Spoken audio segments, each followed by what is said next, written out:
caffeinated. I was stargazing. Life goes on. I need all my babies. Woke up looking for the broccoli. High key, keep a horn on me. That could my seat. IP ownership. The blueprint is by me. Mr. Get Off, I get off at my feet.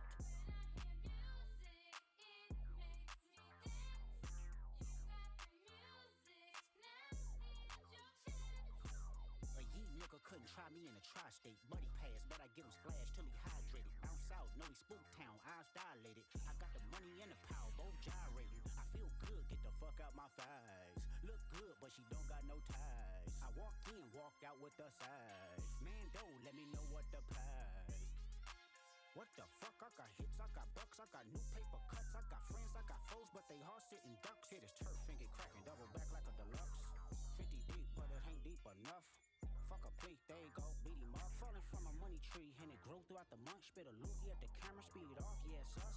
I feel good, get the fuck out my thighs. Look good, but she don't got no ties. I walked in, walked out with the size. Man, don't let me know what the price. Squabble up, squabble up, squabble up, squabble up, squabble up, squabble up, squabble up, squabble up. Hold up, where you from? Bye, bitch. I'm finna go dumb. Sideways, bunk skunk, fever. I'm on one.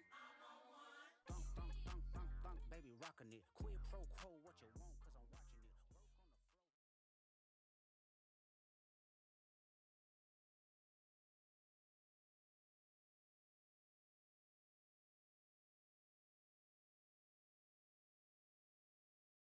Work on the floor.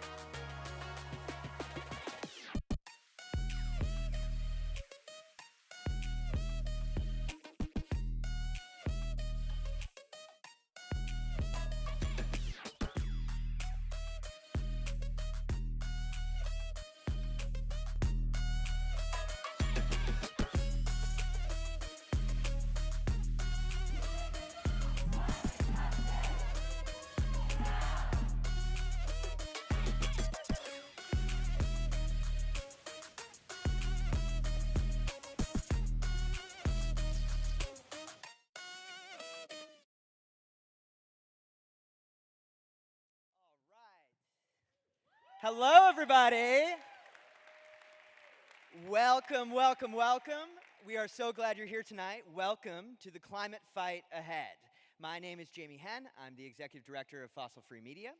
And I'm Cassidy DiPaola, the Communications Director at Fossil Free Media, and we are going to be your guides for tonight's program.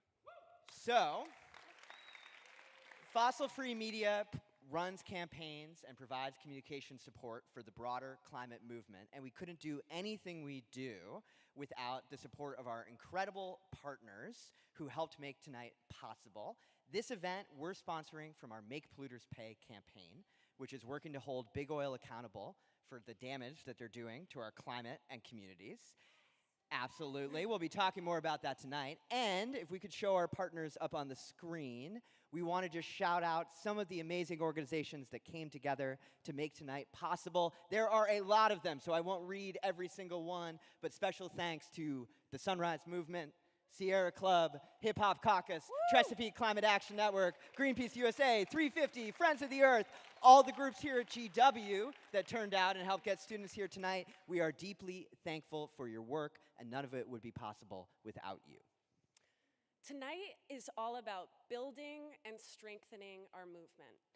It's been a little less than a month since the election, and we're already experiencing the daily chaos that is to be expected from a second Trump term. But we know that this chaos is a strategy. It's meant to destabilize and demoralize us, to knock us off course, to make us forget exactly who and what we're fighting for. But tonight is about shining a light on the path ahead. Over the next couple of hours, we're going to be looking back on all that we've accomplished over the past 4 years, on what still needs to get done in the Biden administration's final days, and how we can keep up the fight for climate justice, for clean energy, and for an end to fossil fuels under a Trump administration. Our goal is for you to walk out of here tonight feeling inspired and with a clear idea of how you can take action in the coming days and months and years ahead. We've got a road ahead. And so, as Cass said, we will be your MCs for tonight's evening. And we couldn't think of a better speaker to kick off the incredible lineup that we have than someone who's been a leader in our movement for decades, a community organizer, a U.S. Air Force veteran, a minister, a hip-hop icon, the campaign chair of Beyond Petrochemicals, and the president and CEO of the Hip Hop Caucus, the one and only Reverend Lennox Yearwood Jr. Woo!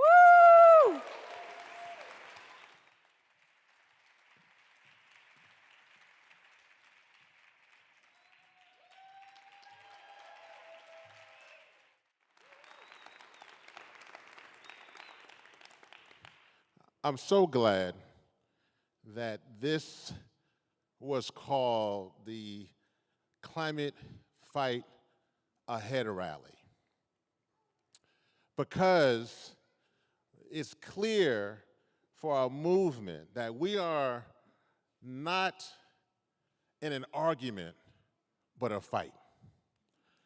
Yeah, you can clap to that.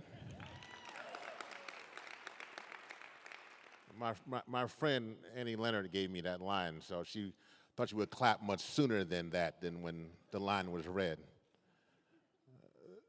We are at a critical moment, and I want to say that what's clear in this moment is that we must have courage. Jamie came to me and clearly wanted me to give the grounding of the moment. And so with that, the grounding is for me to be a historian. And being a historian, I look back at the March on Washington that wasn't too far from where we're sitting and standing right now. In 1963, they were planning to march on Washington, which was in August of that year. But in June, Medgar Evers was assassinated in Mississippi. And they thought about canceling the March on Washington. There were folks who even jeering at them and said, we'll do to him, and it's going to also happen to you. But they persevered. And they marched on. And that's what this moment is right now. It is a moment of courage that we must have to march on. But before we march on, there's some things that we have to do as a movement. And the one thing I would say is that we have to be a much more compassionate climate movement moving forward. We can't have white paper energy, and I mean that in its true sense. As we move forward, we must be understanding so that, for instance, when Hurricane Helene happened, there will be speakers here tonight, when that happened and we were ready to move on to Hurricane Milton, we forgot about those who had lost everything. And even in that situation when they had lost everything, and FEMA said there was no money, and they were only given $750 to repair their homes, and billions were going overseas, we did not connect the dots that billions are going to fossil fuel industry for subsidies and taxes. We did not connect the dots. Even right now, when it was Thanksgiving and they were still rebuilding their homes, we were still sulking about an election when humans, Republicans and Democrats, were trying to rebuild their lives. I know this because from dealing from the aftereffects of Hurricane Katrina, I remember what it felt like when the climate movement left us behind. And they could no longer create trauma porn of using our people, black, brown, and indigenous people dying in the streets. That kind of movement can't exist. We must be a compassionate climate movement moving forward. And so with that, there are those who are watching this tonight. There are those who are watching this in Exxon and BP and Shell. I'm telling you, they are. They're watching the live stream. They thought they had tuned in for a funeral. But what they tuned in for was halftime. Because I heard the goal was to get to 2030. So that means that this is a locker room speech for the climate movement. And so, in that note, are y'all ready to get started? That's not good enough. Are you ready to get started? That's a little better. So, I need you, because I'm going to bring out the first speaker. And I need you, because there are those who are watching this right now. There are those who are watching this in Louisiana. Next year marks the 20th anniversary of Hurricane Katrina. And please make sure and check out Hip Hop Caucus to be a part of Katrina 20. But there are those who are watching this right now. And there are those who are watching this in this industry. And they think we're done. Are we done? No. Are we done? No. Okay. So I'm going to introduce this next speaker. And I kind of told her this. And so she's probably somewhere backstage. They're going to get her. But we need to be as hyped because she's, to me, one of the most amazing people that I know in this movement. And we're going to raise the roof off this place. Are y'all ready for that? Okay. So, first thing you have to do to raise the roof, you got to stand up. You got to stand up where you are. Y'all ready? Oh, y'all not ready. They're watching. They're going to be so shocked. They think they were tuning in for a funeral, but they have tuned in to the movement, understanding that we are still going to win. Are y'all ready? Okay. So coming to the stage right now is one of the most amazing actors we have ever seen. She has written books. She has done her own PAC to make sure we can have politicians who can do the right thing in office. She's somebody who, despite her age, and I won't say her age, but she looks like she's my age. Despite that, she has been at the forefront of this movement, bringing together black and brown and indigenous people of color, understand the importance of culture, understand the importance of us coming together and fighting. Are you ready? Are you ready? Are you ready? Then somebody make some noise for the one, the only, Jade Fonda!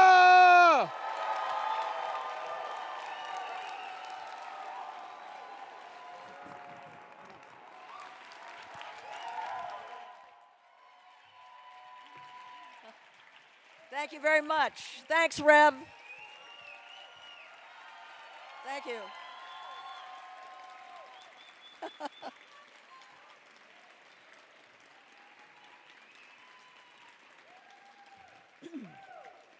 In the fall and winter of 2019, together with Greenpeace, I held rallies every Friday in front of the Capitol. We called them Fire Drill Fridays. And after the rally, we would engage in nonviolent civil disobedience and get arrested. And this is the coat that I wore. And this coat was my blanket and my pillow when I turned 82 in jail. This coat represents resistance. And so, standing here today in my red coat, I hereby declare myself part of the resistance. And I hope you'll join me. Will you join me? Yes. We must not turn inward. We must not silence ourselves or normalize what will likely happen. Actually, we don't know what's going to happen. Turns out he didn't get a landslide. 1.5% does not a landslide make, or a mandate. In fact, it was the third smallest margin since 1888, just so you know. We don't know what's going to happen. Democratic guardrails may well hold, you know? But we know about Project 2025 and what they're trying to do, and we're right to be in shock and angry and scared. But we have to be brave and smart now. And we have to be together. We have to stand and face the coming years together. Okay? Have any of you ever seen documentaries about some of the great movements, you know, anti-apartheid, anti-slavery, the women's movement, civil rights movement, and watched one of those documentaries and wondered, as I have, would I have taken on the dogs and the hoses? Could I have? Would I have been on the bridge? Would I have gone on one of those hunger fasts? Well, guess what? We don't have to ask anymore. This is it. This is our documentary moment, folks. We're being tested. I want to be brave. I want my children to be proud of me. But we're being tested. And so here are some thoughts. 78 million Americans voted for Trump. They are not all part of the MAGA movement. Many of them did so because they're suffering financially. They're scared, they're confused, and they're angry because the neoliberal leaders of the Democratic Party have ignored them for so many decades.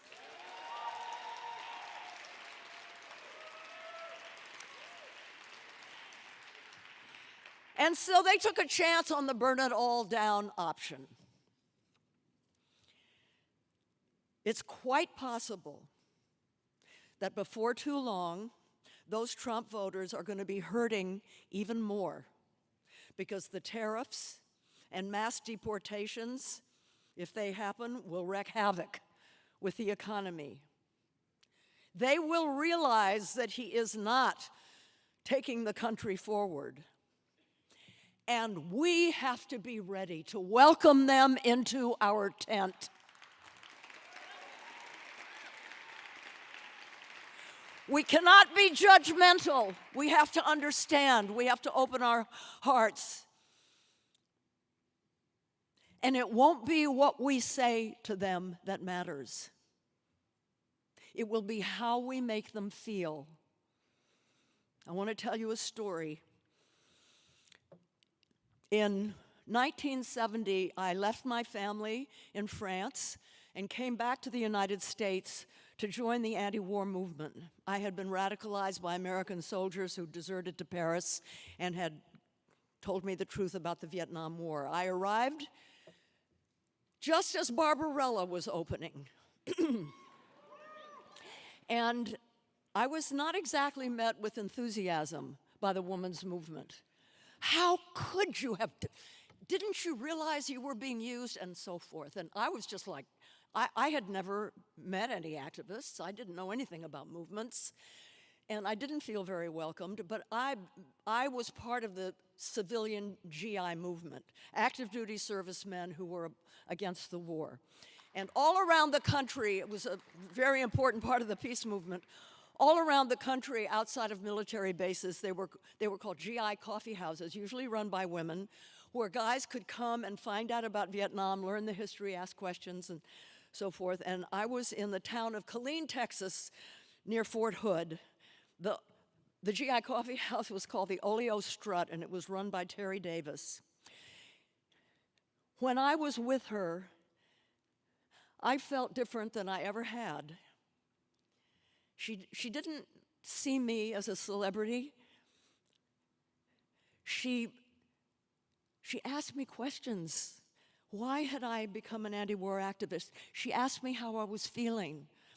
She wanted to know if she could help me prepare for the rally that was coming in a few days. She treated everyone with respect that way.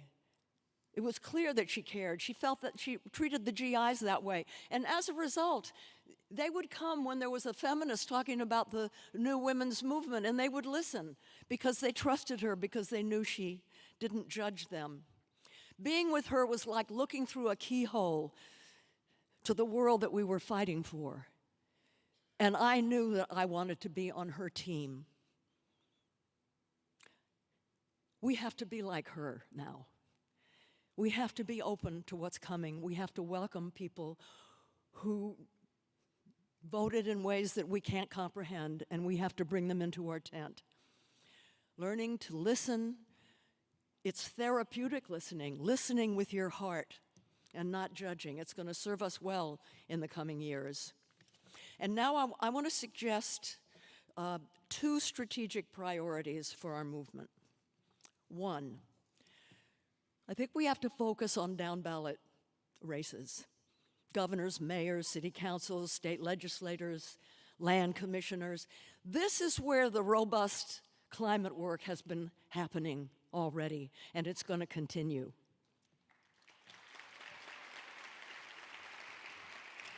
And that's why 3 years ago we created the Jane Fonda Climate PAC, which has been helping to elect climate champions down ballot all over the country. This year we endorsed 154 candidates, and they won 2-1, which is interesting, you know. You see, so many of our elected officials, Democrats every bit as much as Republicans, are taking money from the fossil fuel industry. And so they block any progress that we attempt. One of my ex-husbands had a saying, lead, follow, or get out of the way. Well, these oily electeds have to get out of the way, you know. Jane PAC has a motto: if you can't change the people, change the people. If you want to know more about our work, go to janepac.com. Now, secondly, this is the federal level. We're not going to get a lot passed unless it's budget related. And the biggest upcoming fight is going to be around renewing Trump's tax credits, which wealthy people and corporate executives love, but it means slashing vital social and environmental programs. Right now, this is the perfect context for us to demand an end to the $20 billion tax breaks and subsidies that we give to the fossil fuel industry every year.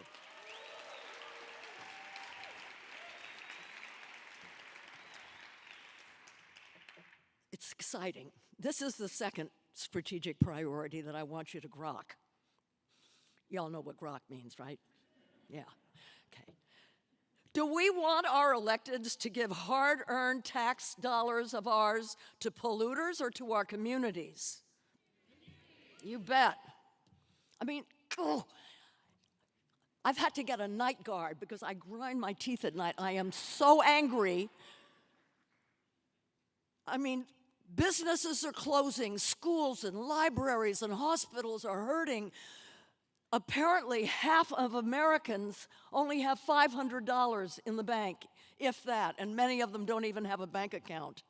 And yet, we are giving $20 billion of our tax monies to the very industry that's killing us, poisoning our air, poisoning our water, and destroying our climate. It's obscene. And this is a perfect time to fight for this, because there's a whole lot of people, including Republicans, who won't like this one bit. They just don't know about it yet. This is where you come in. We need to let everybody know about this, so spread the word. We need to make this tax fight excruciating for Congress members. We got to make them sweat and squirm. Let them know that if they vote for these subsidies to the wealthiest corporations in human history, we'll make sure their constituents know when they're up for re-election. And so we're in a school here, the great university. And students cut their teeth. Many, many students years ago cut their teeth on the divestment campaign, stopping private investment to the fossil fuel industry. And it's continuing today, and it's deprived the oil companies of some trillions of dollars. It's been wildly successful. And so it's kind of fitting, don't you think, that a new generation of students leads the way on this fight to deprive them of public money, our tax dollars. So students, I can't see you out there. I hope there are students here. We're on a campus. Yes? Okay. While you're here in D.C., visit the offices of your senators and House members. Go tomorrow. Let them know you'll be watching how they vote. Inexcusable for them to support fossil fuel subsidies when their constituents are hurting. And when you go home to their districts, haunt their district offices, bird dog them in public, make them promise to not give our public money to big oil and gas, make them sweat and squirm. Even if we don't win, but listen, even if we don't win this time, this budget round, we got to keep going because we're laying the path for later.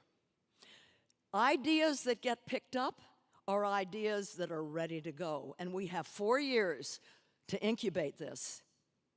Dig this. If we can eliminate fossil fuel subsidies, up to a third of their projects will be no longer viable. It's the beginning of the end. So this is really important. So let's do this. Yes, it's going to be hard. It'll be hard, but it'll also be fun, and you won't be alone. You know, activism is the way to rise above despair and feel hope, to feel your life has a meaning, to make friends who inspire you and share your values. So join me and resist. Thank you.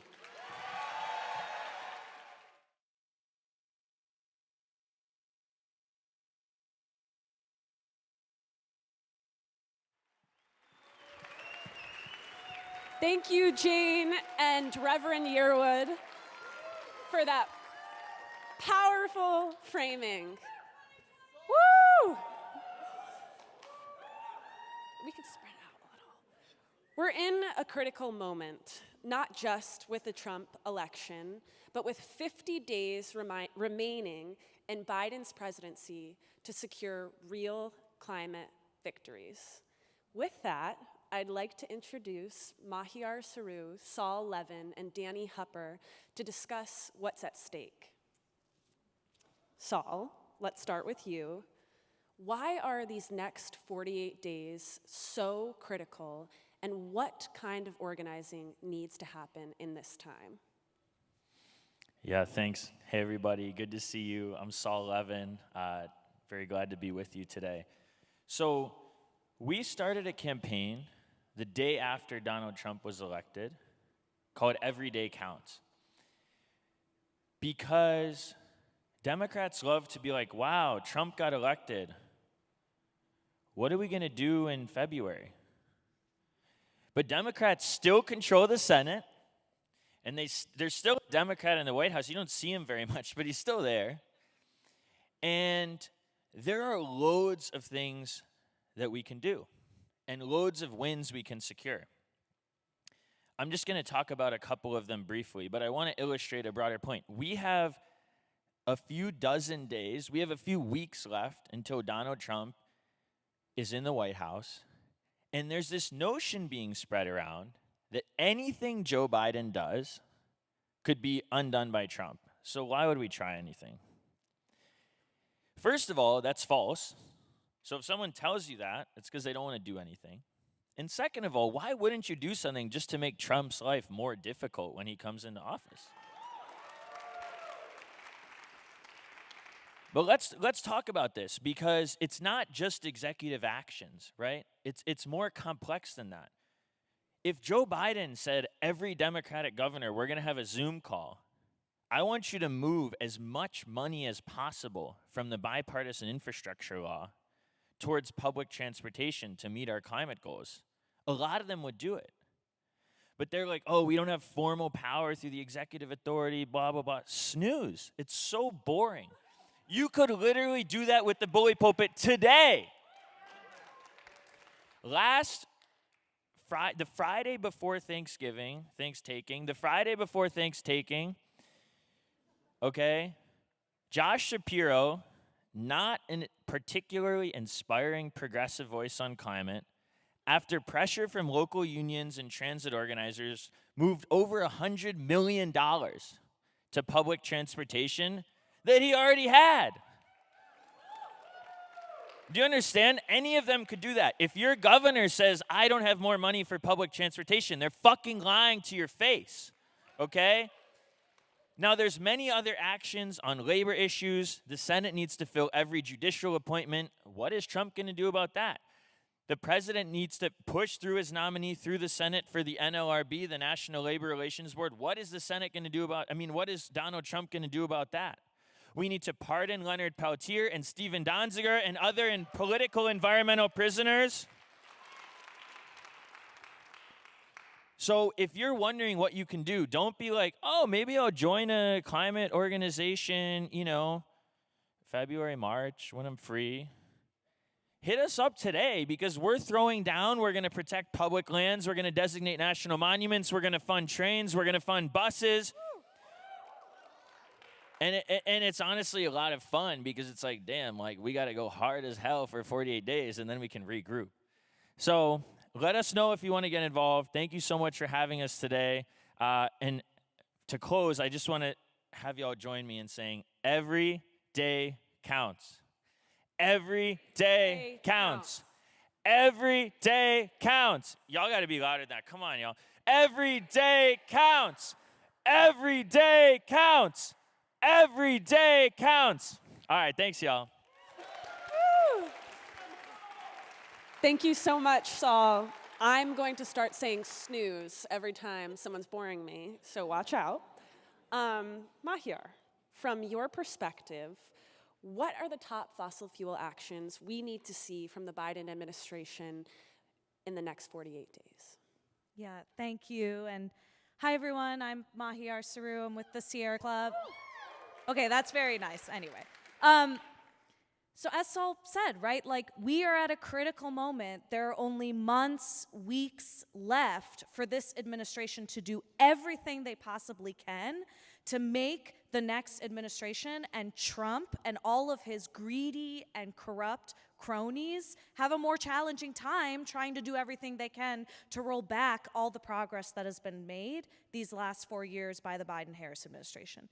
One of them being on LNG exports. We just had a huge win in January, which I know folks are going to get into later, on putting a pause on new and pending applications at DOE for exporting our gas overseas. The administration right now needs to stop and cancel the 6 pending projects that are sitting at the Department of Energy. He can do that right now at a stroke of a pen. The Department of Energy has the authority to cancel these projects. CP2, Commonwealth, I won't bore you with all the projects, but they are critical. We know that the unfettered build-out of LNG exports harms our communities, raises our energy prices, is detrimental to the future that we all want to live, which is a world free of fossil fuel expansion. So the administration right now can take action to stop LNG exports, stop these 6 projects, and do everything they can to finalize those studies, the analysis that DOE needs to complete to ensure that when the next administration comes in and tries to rubber stamp all of these projects, we're not going to let them do it without a fight. We're going to sue the hell out of them when they think they're going to try to ram these projects down next year. So LNG, right? We got a lot they can do on LNG. We also have a huge opportunity to rise up with the Standing Rock and Cheyenne River Sioux tribes to stop and shut down the dirty and dangerous and, quite frankly, illegal Dakota Access Pipeline that is currently operating. Right now, the Army Corps of Engineers can deny the pending permit that is currently sitting at that agency. They can, with a stroke of a pen, deny that permit, shut down that pipeline, and we'll see if the Trump administration tries to ram it through once that happens. But they can do everything they can. We got to get that pipeline shut down. Last thing I will say, Jane Fonda was absolutely right. We subsidize and incentivize fossil fuel production at a rate that is just completely unacceptable in this country. Whether it's the billions of dollars we have in our tax code to the fossil fuel industry, and whether it's the international support that we provide the fossil fuel industry through the Export-Import Bank. We have an opportunity right now for the Biden administration to cut off that funding and cut off that spigot of funds that currently incentivizes fossil fuel development abroad.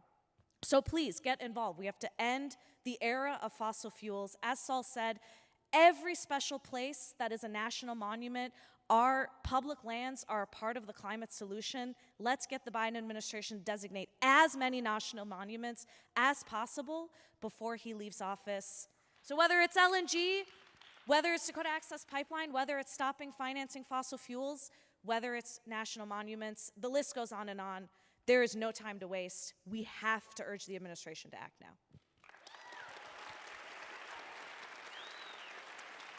Thank you so much, Mahiar. There is absolutely no time to waste. And Danny, can you speak about getting IRA money out the door and how action will now turn towards the states?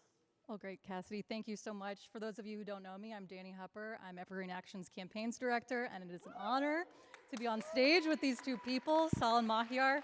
And Mahiar, I just want to give a particular shout out to you. Thank you for your leadership around LNG. And I just wanted to say that I totally agree that one of the most important things the Biden administration can do in these last final weeks is reject those LNG project permits. So totally want to underscore that. Another very important thing that the administration can do in their final weeks is get that IRA money out the door. We want to get it from federal coffers into state coffers so that it's not vulnerable to a future Republican administration. Some of you may have seen that there was a Reuters article that came out this morning that said $100 billion have already been obligated of the IRA money. That is light speed. That is very fast, and the administration should be commended for that. But we also don't want to leave any IRA dollars on the table or make it, potentially vulnerable to being clawed back. So we want to, it's absolutely critical that we tell our friends in the federal agencies that they should be using every single tool in their tool belt, get creative about making sure that money gets out the door by the time we transition to a new administration. Another thing I want to say is I think it's really important that we activate our Democratic members of Congress who fought for the IRA to begin with. I'm not saying anybody's doing this, but we shouldn't throw up our hands and say the IRA is cooked, we shouldn't be fighting tooth and nail for every single dollar. We need to fight tooth and nail for every single dollar. Mahiar and I were just at a conference today with a lot of those members of Congress who fought for the IRA.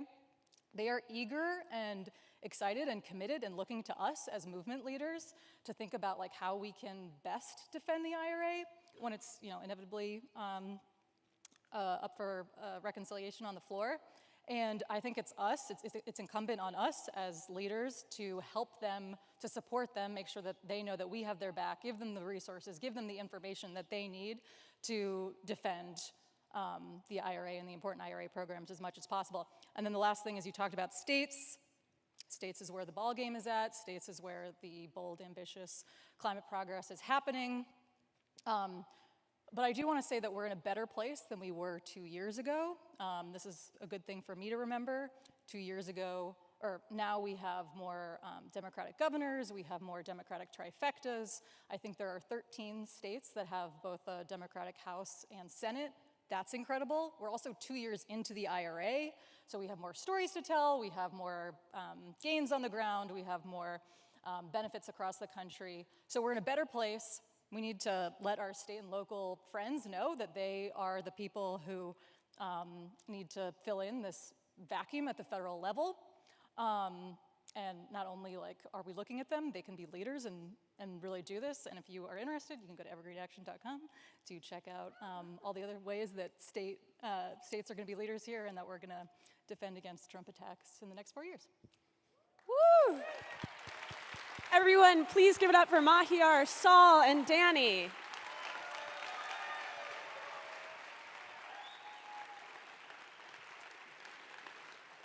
So, we've heard about what needs to happen in Biden's final days. And now it's time to talk about what these decisions mean for communities on the ground. We have a very special sneak preview of a new, I guess coming soon, Greenpeace documentary about LNG expansion in the Gulf South. It features many of you in the audience, beautiful people. It features our lovely friend Jane Fonda, and it features our next speaker, Roshetta Ozane. So before we have Roshetta come out, let's play this awesome preview.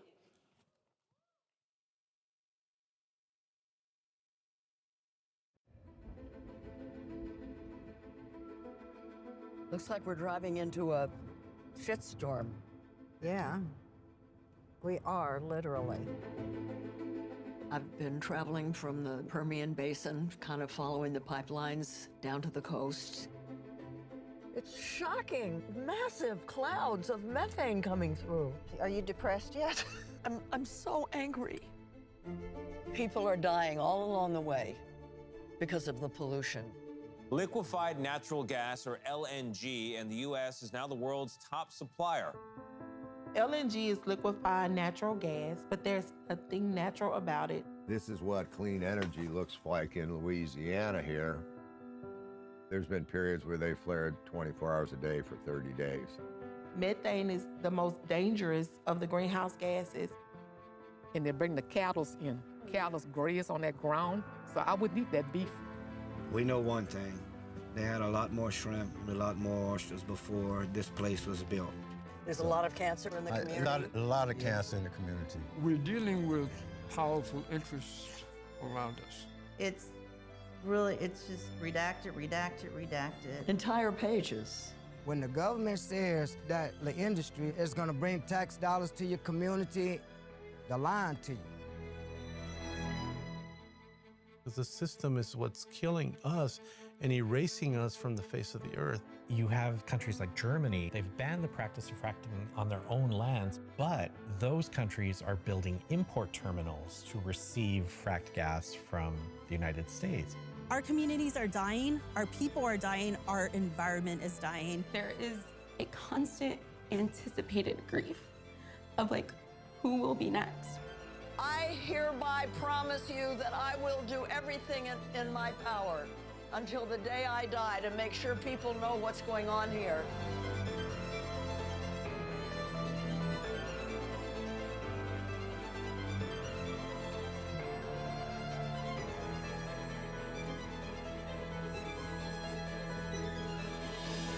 We're not giving up, and we want you to know that.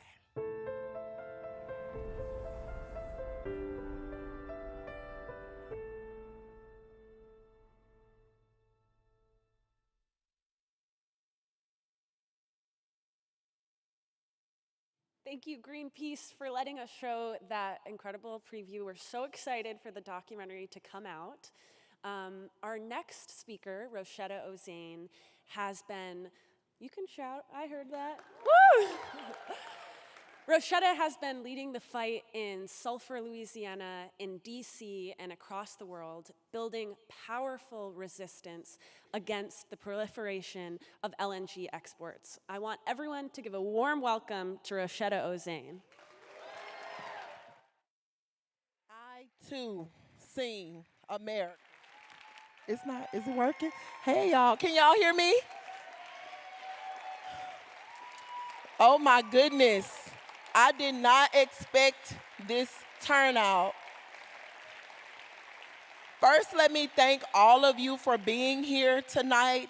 I know you could be anywhere else in the world, but you decided to be here because you know how critical this moment is. If you've ever sat back and you've asked yourself, what can I do about the climate crisis? I'm just one person. I'm so small. How can I fix this major problem? Well, you started by coming here tonight. So thank you. Give yourselves a round of applause. Now, many of you have heard about me. You've probably seen me speak or heard me speak. You just saw me in that clip. I wasn't the star, Jane was. But what you may not know is that for me to come here tonight, I had to leave my 6 children at home. I left them home in Louisiana because they had to go to school, and the school board already doesn't like me because I fight them a lot on like the tax breaks that they give to industry. So they're looking for a reason to like come after me. They're like, if these kids miss one more day, we're going to get them. So my children had to go to school, so I had to leave them to come here. Well, what you don't know about my children is that some of them have health issues that they're dealing with. 3 of them have asthma, they have eczema, and my 18-year-old son has epilepsy. This is a seizure disorder that he was not born with. He started having seizures last year at 17 years old when he was driving home from Westlake. That's a small town at the foot of the I-10 bridge by Lake Charles, to where we live in a town called Sulphur.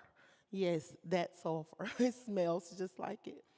Well, on his way home, he had to pass in between these industries on Sulphur Avenue because this is a stretch of street that's full of industries, all kinds. You probably saw some in the video. It's a mixture of oil, gas, different types of refineries on this stretch of road. And as he was driving, he had a seizure with my 5-year-old in the back seat. He totaled the car, and he was on life support for a week. But thank God he made it. Well, after that, we went to several doctors in Louisiana looking for answers. And as we were looking for these answers, we kept hearing the same thing, like, you know, everybody can have a seizure once in their life, or it's okay, he'll never have another seizure, he'll be fine. That was just a freak accident, you know? And I'm like, no, my son has never had a seizure. He was by these industries. He was on life support. Like, I'm putting it all together. I'm not a doctor, but something is off here. So we were not happy with those results in Louisiana. And thank goodness for great friends like Jane, who is a star, who would never tell you this story. We were able to get to a doctor in California. When we went to this doctor, we continued to ask her, is the industrial pollution a cause of his seizures? And she told us yes. Though the pollution that he's dealing with every day could be contributing to the fact that he's now having seizures. After that, my son continued to have seizures. He's still having seizures. So those doctors in Louisiana who said this is a one-time thing were clearly wrong. But this is what we're dealing with in our community. We wake up, we see pollution, we smell pollution. We can't drink water from the faucet, even though I have to pay the city of Sulphur for my water. I can't use it. We have homeowners insurance that is through the roof. We can't afford the insurance because the insurers tell us that they have to raise our premiums, get this, because of climate-induced disasters. Well, guess who's insuring the projects that are contributing to those disasters? Those same insurance companies. Now, I didn't come here to trauma dump, but I do want you all to understand that in our communities, we are real people. It's great to see celebrities, and it's great to see congressmen and senators stand up here and talk to you, but what you rarely get to see is the true stories from the people who live there. And I said the word stories.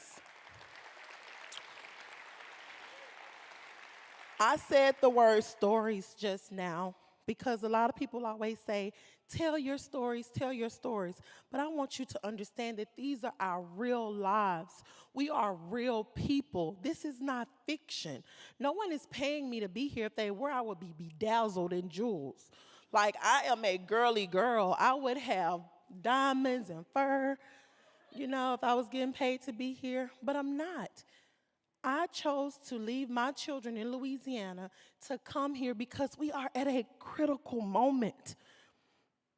We can continue to go backwards because when you hear the word fossil fuel, I mean, when I think of fossils, that's something in the past, dinosaur age. Like, we're supposed to be moving to the future, renewables, new.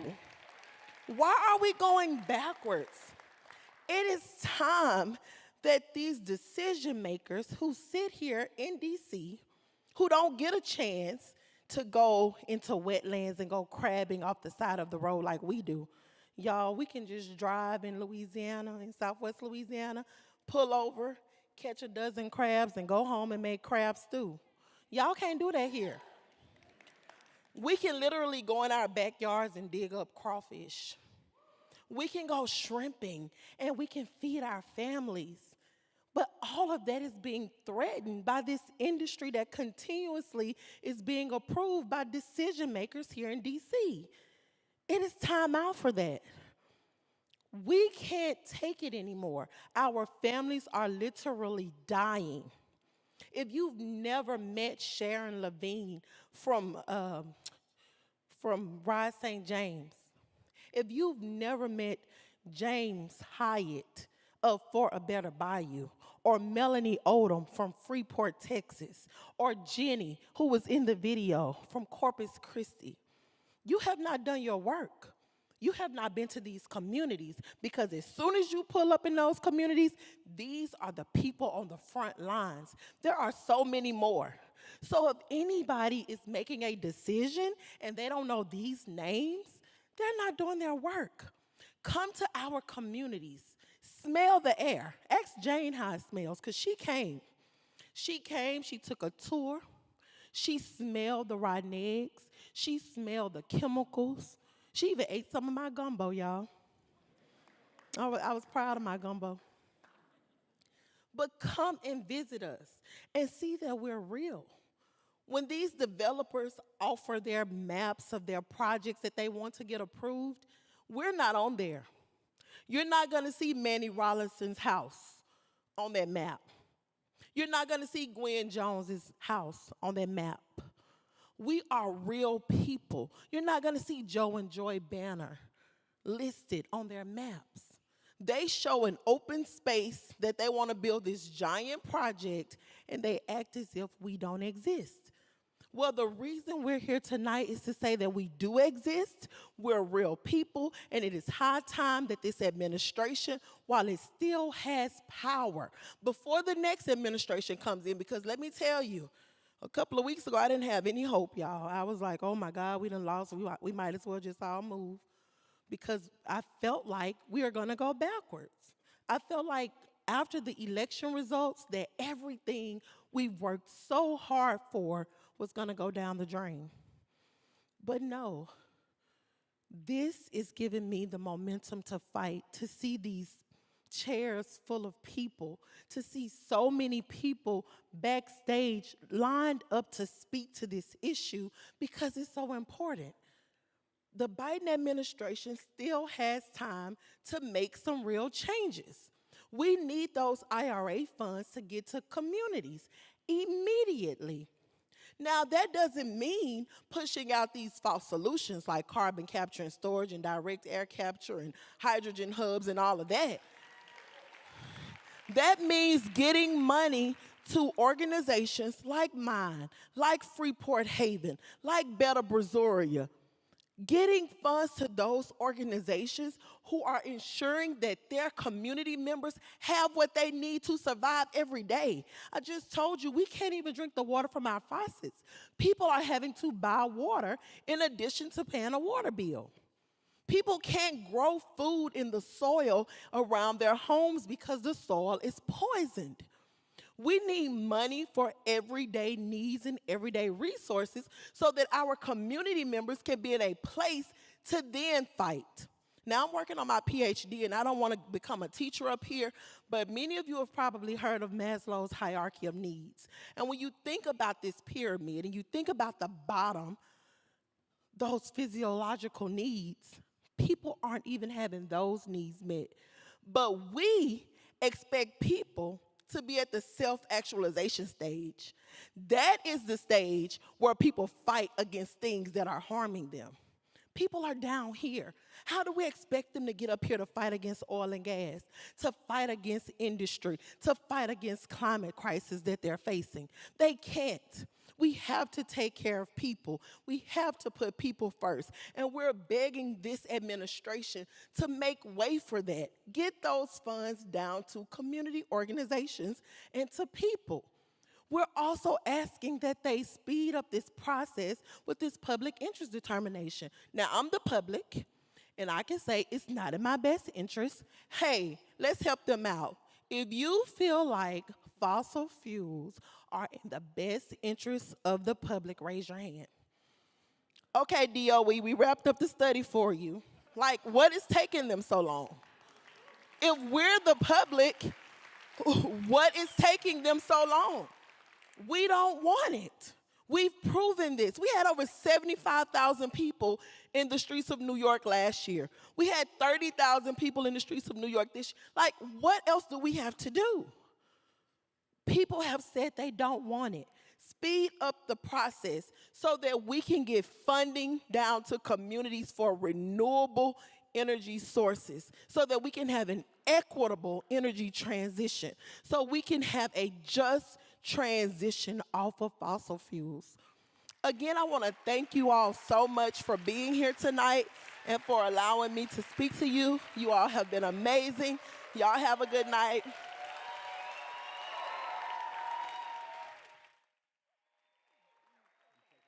Can we give it up? Can we give it up for Roshetta one more time?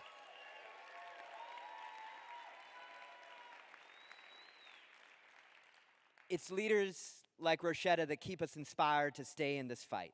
And as Roshetta said, that leadership we know is coming from our communities, from the front lines, from people who are facing the daily reality of fossil fuels. But as Roshetta said, we also need leadership here in DC and in Congress. We need politicians who are willing to listen to communities, who are willing to work with our movement to put forward visionary policy and then do the hard work in the halls of Congress to fight to make it real. I can't think of another politician who has been in this fight longer, who has been more engaged with our movement, who has done more to work with his community, to work with young people all across the country than our next speaker. He is the Senate author of the Green New Deal. He was my representative growing up in Boston, Massachusetts, the one and only Senator Ed Markey. Jamie. Wow. Beautiful figure. Thank you, ladies and gentlemen. Thank you, Jamie. Thank you, Jamie, for that incredible introduction and for organizing this powerful rally. It is time, after 1 month, for us to get up and to begin to fight. We had our rest. We had our time to lick our wounds, and now it is time for us to get up and to come back, because the power of this movement is undeniable. And unlike the incoming president, our record of victory is unimpeachable. And over the next 4 years, he's going to see that we are unstoppable. Because even with Donald Trump's doomsday day one agenda, we won't stop fighting for a livable future, from the halls of Congress to city streets, from the factory floor to courtrooms to Wall Street boardrooms. It will take all of us, but we are going to be all in on this fight.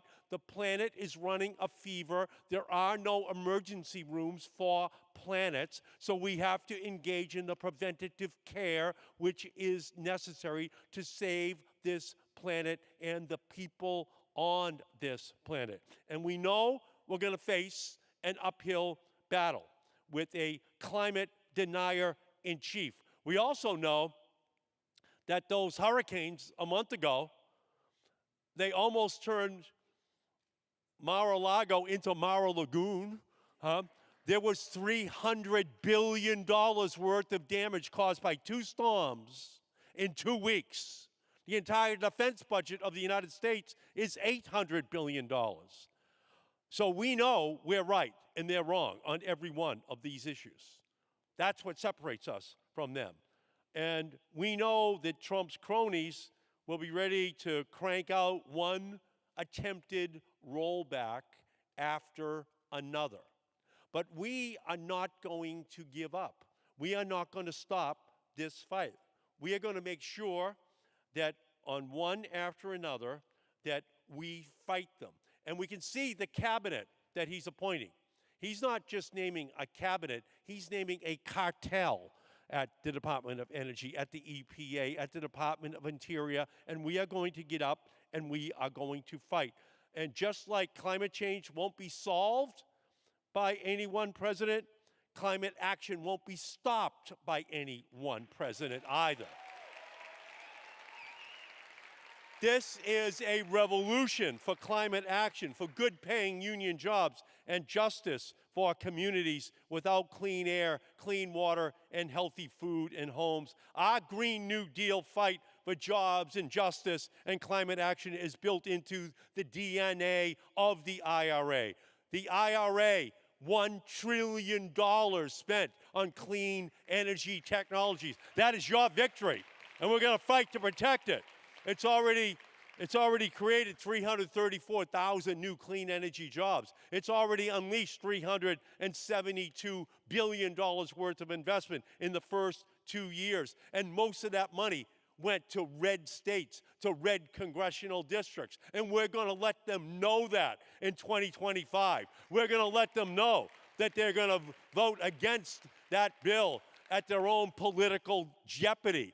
Congress is a stimulus response institution. There's nothing more stimulating than hundreds of thousands of people rising up and saying, you're going to lose your job if you vote to cut those programs that are now creating jobs and saving the planet. So we've got ground to defend. We've got workers to defend. We've got energy bills to keep lower. We've got work to do to keep families and communities safer. And we need to ensure that we get that job done. So where are we going to be? Here's where we're going to be. We're going to be in a situation where these Republicans are going to try to cut the tax breaks for wind and solar and all-electric vehicles. And they're going to call it socialism, and it's got to be cut. So what do you call tax breaks for the oil, gas, and coal industry for 100 years, which they're not going to cut? And all we're going to say is, give us some of that socialism for wind and solar and all-electric vehicles and plug-in batteries so we can make sure that we have a level playing field, because we're going to be looking in the rearview mirror of history at those old fossil fuel polluting technologies. That's where we're going to be. So that's going to be our challenge. It's to stand up and to fight. Are you ready to fight? Are you ready to stand up? Do you think there was a moment when the abolitionists got a little tired, had a setback? Did they give up? No, they fought. The suffragettes, do you think they had some setbacks? Yes, they did. Did they get tired? Yes. Did they give up? No. Did they fight? Yes. The civil rights workers, when they went south, did they have some setbacks? Did they get tired? Did they give up? No. What did they do? They fought. The same-sex marriage movement, did they have setbacks? Did they get tired? Did they give up? No. What did they do? They fought. So that's where we're going to be with all of you. We're going to have to get up. We're going to have this cartel of cabinet appointees standing up in Congress to defend their historic records. So I'm going to be there fighting them every single step of the way. I'm going to make sure, following the leadership of Reverend Yearwood and Jane Fonda and all of you, that we let them know that they're in for a fight, because failure is not an option. So we need all of you to stand up to fight. Back in 2019, we had the Sunrise Movement have a climate strike in September of 2019. And that was young people rising up, demanding that preceding generations who had polluted finally took the responsibility for what they had done. That was the beginning of a revolution. And those revolutionaries are still out there, and they're you. And we in 2025 are going to have to get up. We're going to have to fight every single day.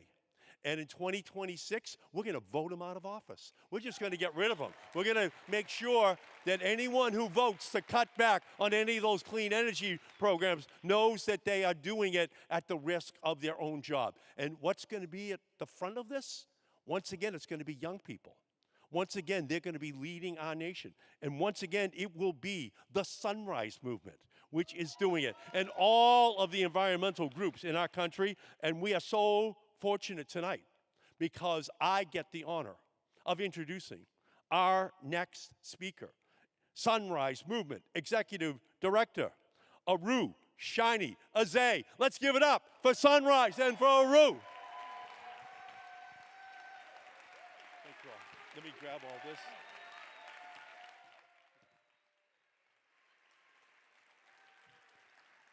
Thank you. Let's give it up for Senator Markey.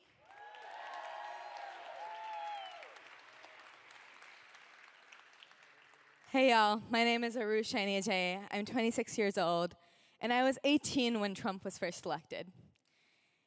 And I remember sitting there on this giant beanbag couch in my radio station in college and just lying there feeling so much despair, wondering how we could possibly fight back against this borderline authoritarian leader. And then I found Sunrise. I remember walking into my first ever Sunrise training and just being blown away by the ambition, by the love in that room, and falling in love with organizing. I dropped out of college, I started organizing full time, and we started to win. Millions of people started to strike in the streets. We won the Inflation Reduction Act. They call that Joe Manchin's climate bill. That was our climate bill. We won the American Climate Corps, a landmark program to give young people jobs fighting the climate crisis. We changed American climate history. And so, yes, I'm looking at the next 4 years, and I don't want to shy away from how hard they're going to be. I feel scared. I feel angry. I feel scared about the deportations that are going to happen in our communities. I feel scared about the way that trans students are about to be attacked. I feel scared about the way that our climate protections are going to be rolled back and that protesters are going to be targeted. And I feel so angry at the way that Donald Trump will give his corporate billionaire friends handouts, give handouts to fossil fuel companies, and go around and make life harder for working class people. I feel so angry at that. But I still feel hope because I have seen the way in which dark times can ignite flames of hope in people. And those flames of hope can make a whole generation catch fire. That's what we did last time. And we have the task to do that again, bigger and bolder. So it's really important in this moment that not only that we don't give up, but that we see that this is a critical moment in American history. That these dark days open up an opportunity where the failures of our political system are about to be ripped open for the country to see. And when those failures get ripped open, it is so important that we are there to say, you know what? We can build something better. We can build a world where our democracy doesn't work for corporations, but it works for us. We can build a world where we all have clean air and water, where we can all hope for a future, where we can live and dream of a better day. That is possible. That can be done. It is in our hands. The greatest threat of this moment is that we give in to cynicism and despair, that we give in to the messages that tell us that protest doesn't work. Protest works Direct action works. Mass non-cooperation works. In fact, it's the only thing that has ever worked to topple dictators, to stand up to corporations. And it is on each of us to pull on our history, pull on our ancestors. I'm thinking about the lunch counter sit-ins. I'm thinking about my forefathers in India who exercised mass non-cooperation to kick a colonial power out of their country. We have that in our blood. We have that in our history. And it is time for us to pull on it.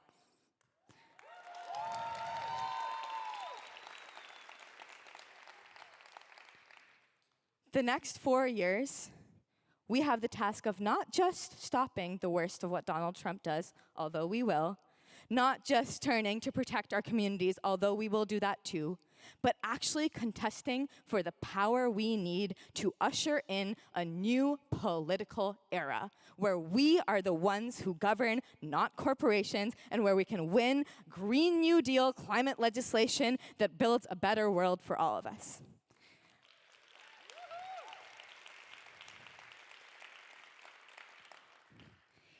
It's easy in these moments to sink in to cynicism, but I'm gonna ask you to dream a little bit, to pull on whatever bit of you loves your family, loves your home, loves this planet deep and hard enough to fight for it. And use that to take the leap of courage that you need to take action. Whether that means showing up at a local organization's meeting, whether that means donating to a climate organization, whether that means walking out of your school, whether that means going on strike with your union. We are going to need huge leaps of courage in the next few years in order to actually stop Donald Trump and usher in a political era that works for all of us. Thank you.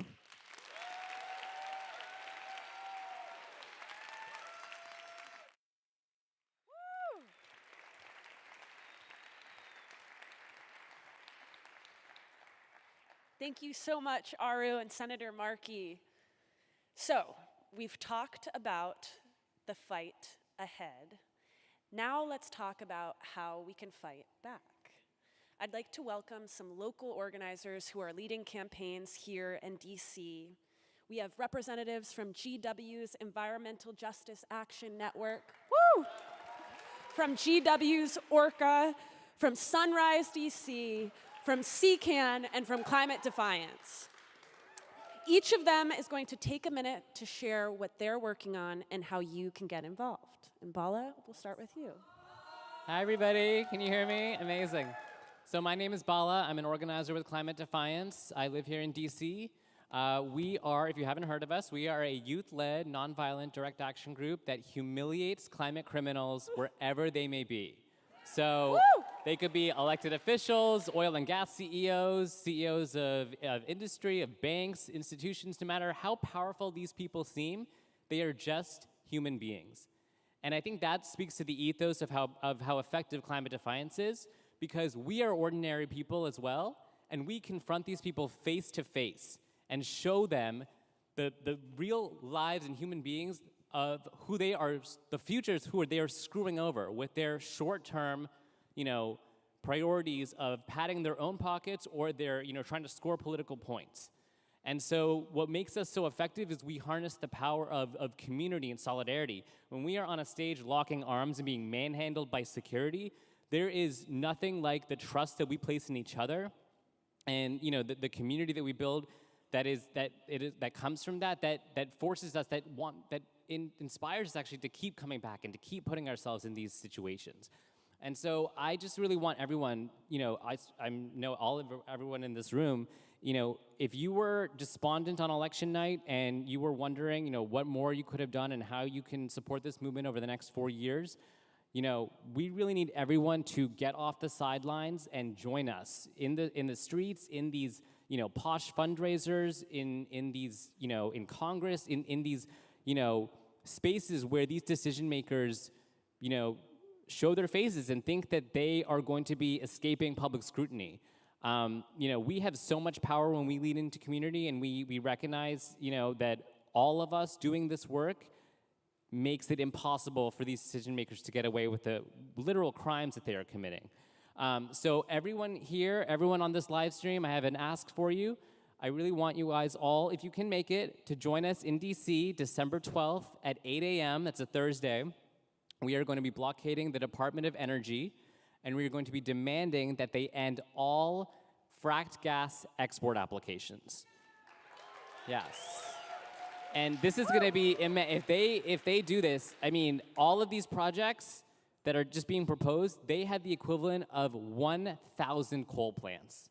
This is not, I mean, clean energy, LNG, as the industry is trying to, greenwash it as sort of like, clean fuel. It could not be further than that. And so we need to make sure that, that the Secretary, Jennifer Granholm, is confronted and they recognize that we are not going away, that our power is not going to be taken away from us.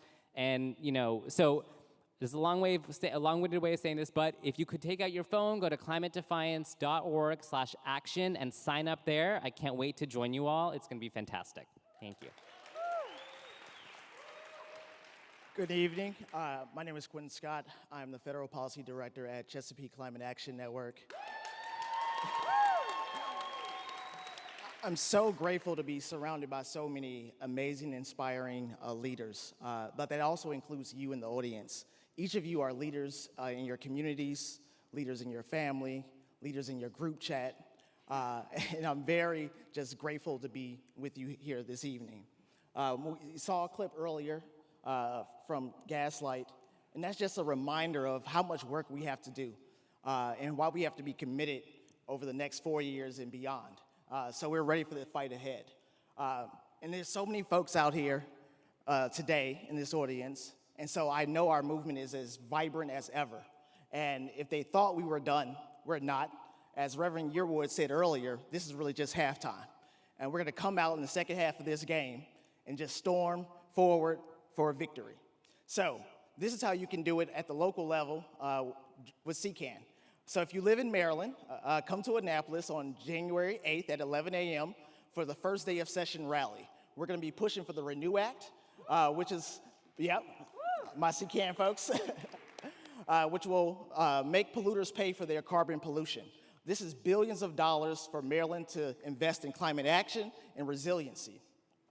If you're in Virginia, join the fight for solar siting reform in Richmond. Local bans of solar energy and the permitting for solar projects has skyrocketed over the last 6 years. 6 years ago, they rejected 5% of the permits for solar energy. Now it's at 50%. And that has set Virginia back in its clean energy goals. So we need to fight in Richmond on that front. If you're right here in DC, we're organizing to stop Project Pipes, which is a plan for DC's monopoly gas utility. All of you are DC folks, so I expect you to be signing up to join this fight if you haven't already. But it's a $12 billion project, and I said $12 billion to replace existing gas infrastructure, which is gonna be obsolete because of the transition to clean energy. We've already beat Washington Gas once this summer by stopping their $672 million project, so we have experience beating them, and so now we're gonna oppose them again, and we look for everyone to be joining that fight. So bottom line is there's so much for us to do. So let's get to it. Stop by our table in the lobby. And if you're on the live stream, go to ChesapeakeClimate.org and sign up today. Thank you.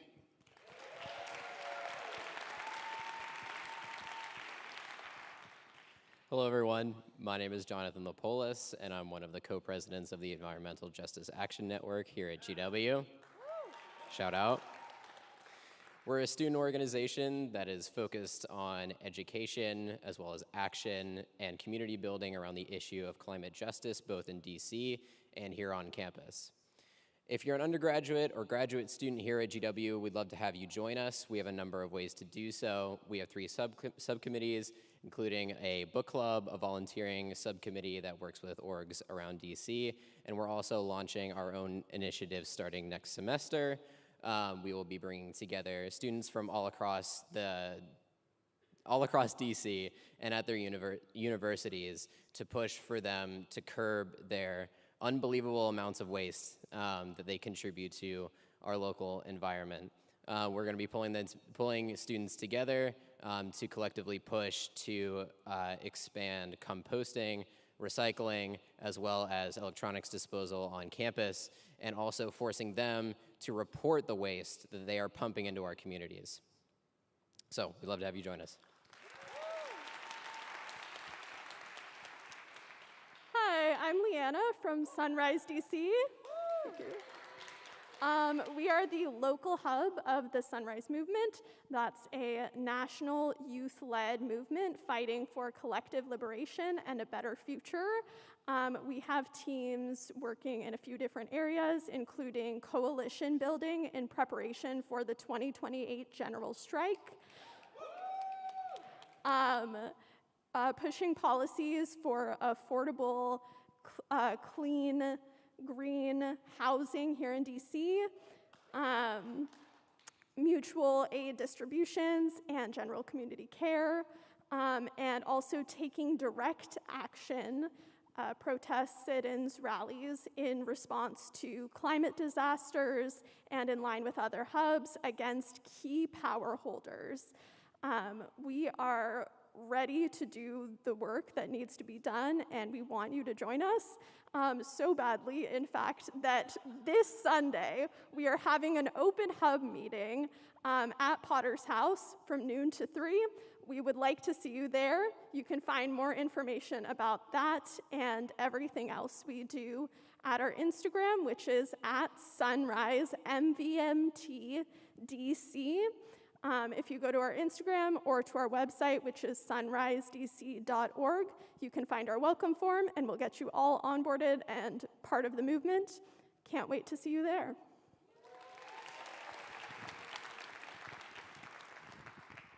Hello, my name is Ian Bergman. I'm from Organizers for Revolutionary Climate Action here at GW, also known as ORCA. We are a collection of student activists dedicated to ridding the influence of fossil fuels here at GW. We won divestment back in 2020, but I'm here to call out GW for not working on its commitment and its promise to actually remove itself as a wing of the fossil fuel corporations. It has continued to take millions of dollars from ExxonMobil and the Koch Foundation, which has destroyed the academic integrity of our institution. And they have used that to directly support deregulatory policy in the previous Trump administration, and we expect soon. They also sent the police to beat and mace and arrest us when we opposed them earlier this spring. But importantly to note, those police were the Democrat-run DCPD, and it was supported by the Biden administration. But this is not only GW and the private institutions that are responsible for the climate crisis. It is the American government and the Democratic Party, which is perpetuating the largest existential crisis that we will ever face. I want to call out Representative Frost, who's about to speak, and Senator Ed Markey for taking collectively millions of dollars from AIPAC, which they support the genocide and ecocide of Gaza, displacing millions of people.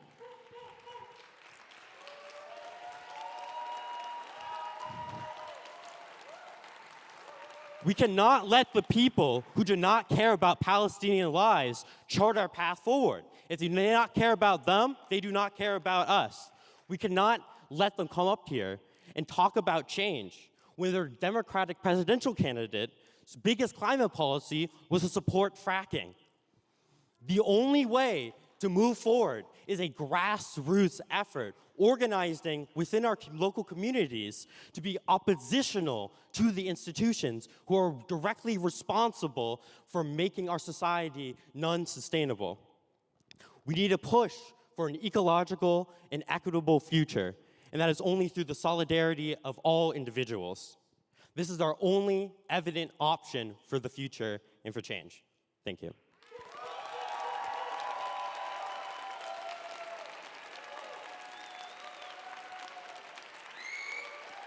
Thank you to our amazing organizers. I'd also like to just give a very quick shout out to CAC's Climate Can't Wait rally that is happening on February 1st. It starts at 10 a.m. and we're all meeting by the Lincoln Memorial Reflecting Pool. So please come out if you can. Thank you so much to our organizers. Let's give them another round of applause.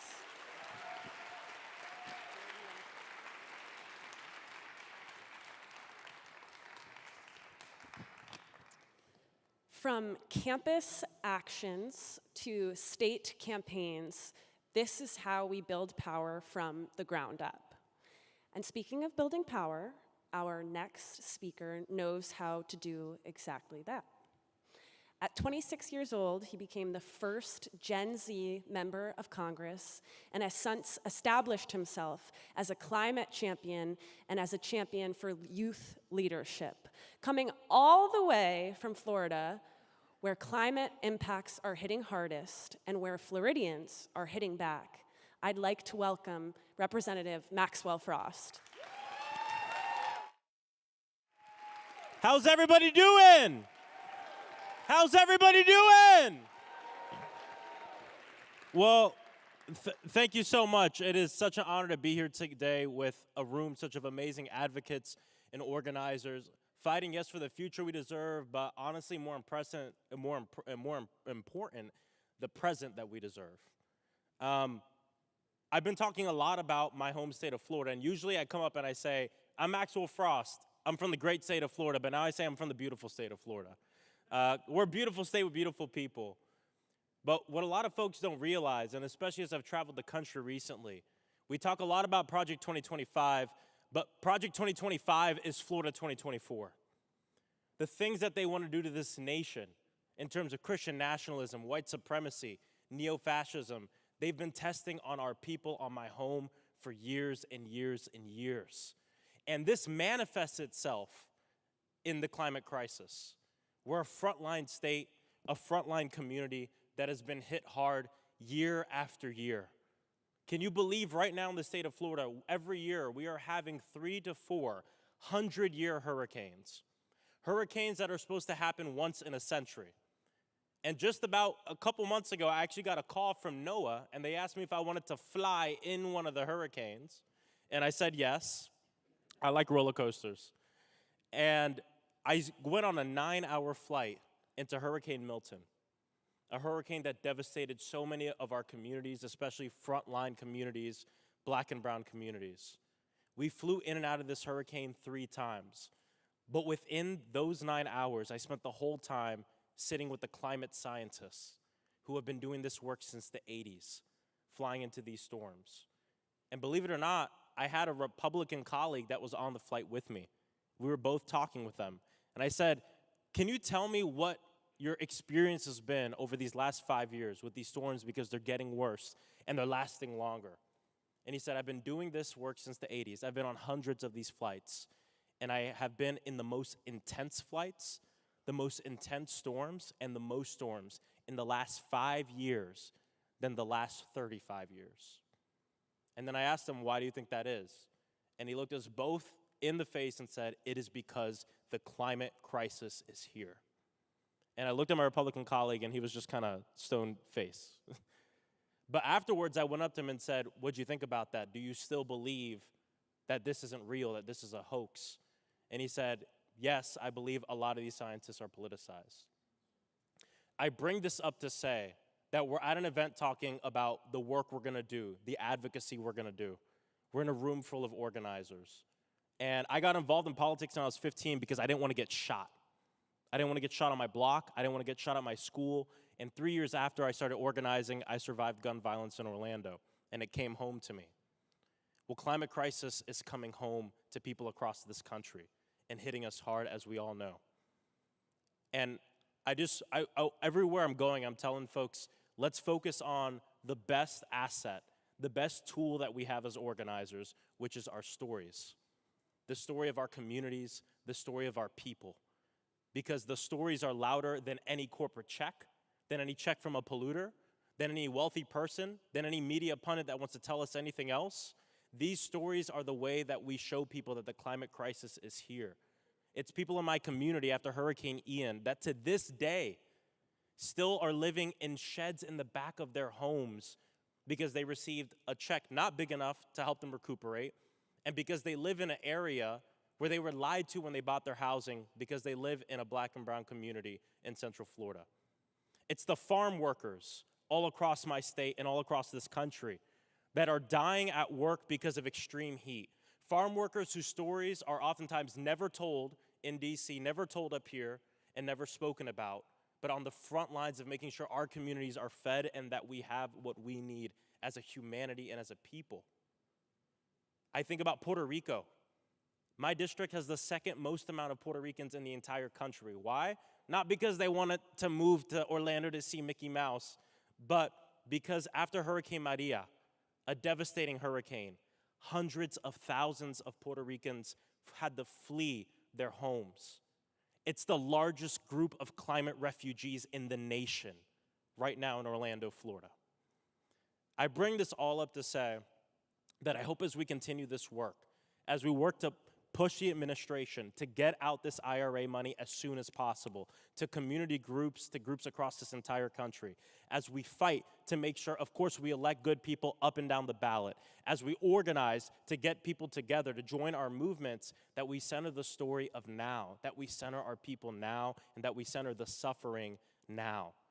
Because it's this vernacular of the future, as we were growing up through the climate movement, it's so distant, and now we're focusing on our people, on our stories, and on the communities that we can create with this new green economy. And that makes me excited.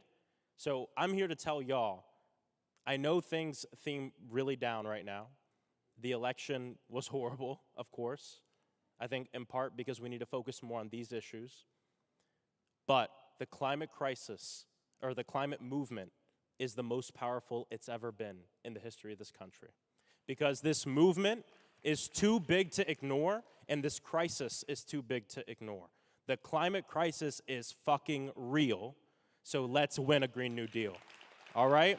So y'all, thank you so much for having me. Let's keep fighting, let's center our stories, let's center our most vulnerable communities, and let's win this damn thing. Thank you so much. Thank you.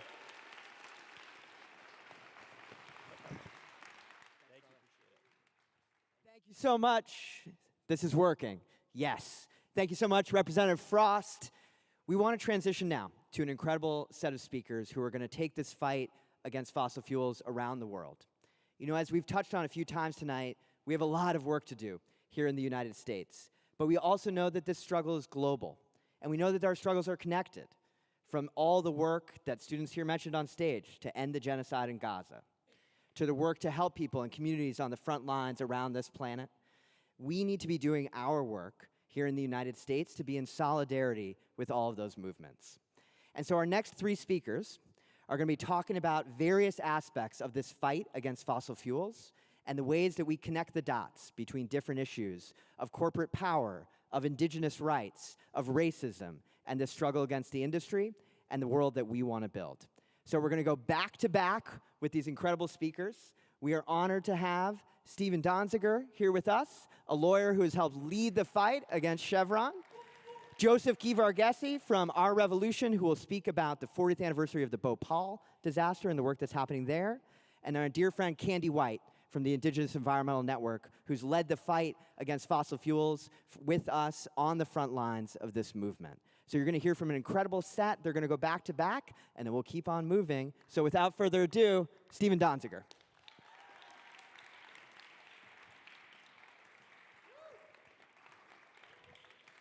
Hi, everybody. Thank you so much, Jamie. I am really, truly honored to be here tonight. You know, I voted in 11 elections, by the way. I'm kind of an older dude. And I just want to say before I talk a little bit about my personal story that, you know, power is not static, okay? We can build power. We can build more power. They don't necessarily have more power than we do. We have more people than they do. And if we can get organized, we will be more powerful than them, and we will win this battle. For those of you who don't know my story, real briefly, way back in the early 1990s when I was a young lawyer, I started to represent Amazon communities in Ecuador against Chevron. Chevron had literally dumped 16 billion gallons of cancer-causing toxic oil waste into the rainforest, onto indigenous ancestral lands, into rivers and streams that the Amazon communities relied on for their drinking water, for their bathing, and for their fishing. And this was not an accident. It was done deliberately. it was a decision made at the time by Texaco, later bought by Chevron, to try to build already high profits to obscene levels at the expense of these very vulnerable communities. I first went down there in 1993 with a group of lawyers, and it literally changed my life, because when you see it, and you see these literally hundreds and hundreds of Olympic-sized swimming pools of oil waste gouge out of the jungle floor in this pristine environment, in the lungs of the planet, in the Amazon, because an oil company in the United States decided it needed to do that to make money because of its duties, its fiduciary duties to its shareholders. And it calculated that it could get away with it.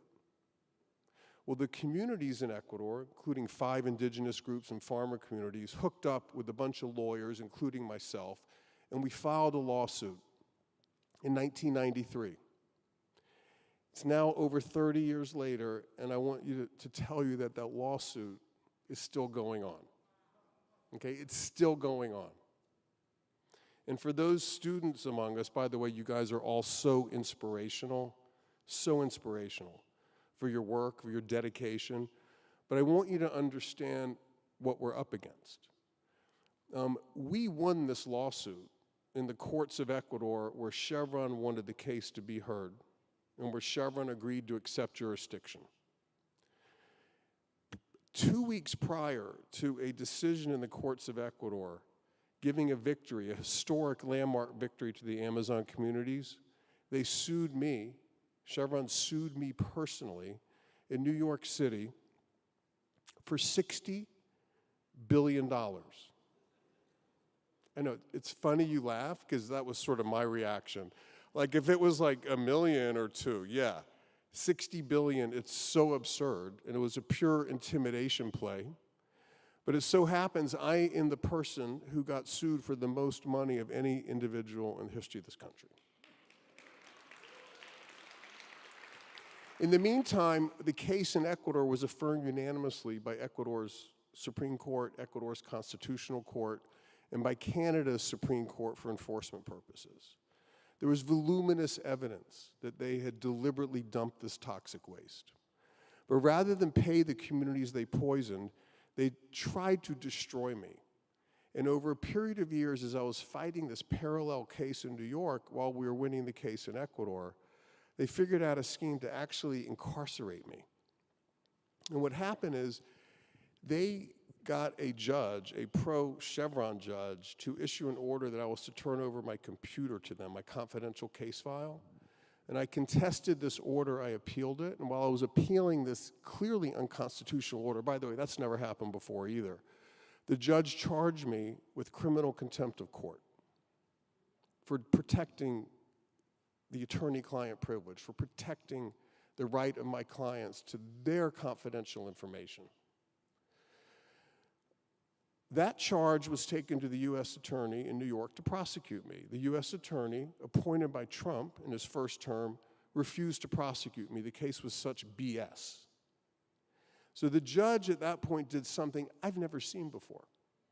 He appointed a private corporate law firm to step into the shoes of the U.S. government and prosecute me directly. I got prosecuted in a criminal case, misdemeanor case, by a corporate law firm acting in the name of the government. And worse, this law firm had Chevron as a client. Law firm, by the way, is called Seward and Kissel. Thank you. Please, it's shameful. It is shameful. And regardless, by the way, of your politics, I mean, Republican, Democrat, wherever people are, this is crazy. This is crazy land. It's so offensive to the rule of law. And Chevron basically had me locked up on a misdemeanor prior to trial on this crazy theory that I was a risk of flight.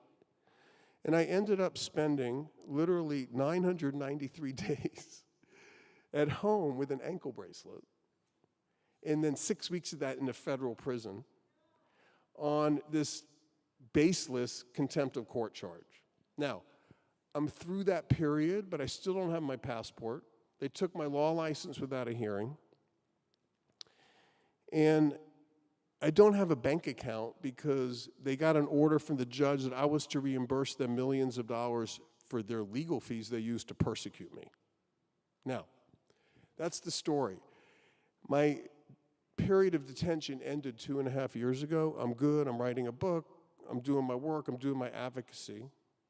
Still mindful of the fact the Ecuadorian communities have this judgment that needs to be enforced against Chevron's assets. But also, I want people to understand that while I think my case, thank God, is a bit of an outlier, it also is a dangerous sign that there is a corporate playbook that will be used when it can be used against environmental activists who might be a little too successful at creating too much financial risk for fossil fuel companies. And you know, it's not just me. We're seeing this in a case right now, a SLAP case, SLAP meaning like a harassment lawsuit filed by Energy Transfer Partners against Greenpeace in the courts of North Dakota, where Greenpeace USA faces a potential $300 million liability on the theory that the protests that they participated in, indigenous-led protests against the Dakota Access Pipeline, interfered with the business operations of Energy Transfer and caused economic damage. And these are what happened to me, what's happening to Greenpeace, what's happening to other people, are, make no mistake about it, attempts to criminalize the climate justice movement. Attempts to make us look like we're bad people. Attempts to make us look like we're even terrorists for engaging in First Amendment protected advocacy, for doing the work that needs to be done to save this planet. So I don't want anyone to walk away feeling whoa or demoralized about my story, like I've never really seen this happen to anyone else. I want to tell the young people, especially among us, you can do this work without getting arrested. Or if you choose to engage in nonviolent civil disobedience, maybe you want to get arrested to make a political point. But what happened to me is very unusual. But it's maybe not that unusual, given the incoming administration and the things they've been saying about wanting to go after protesters and people who dissent from their prevailing worldview.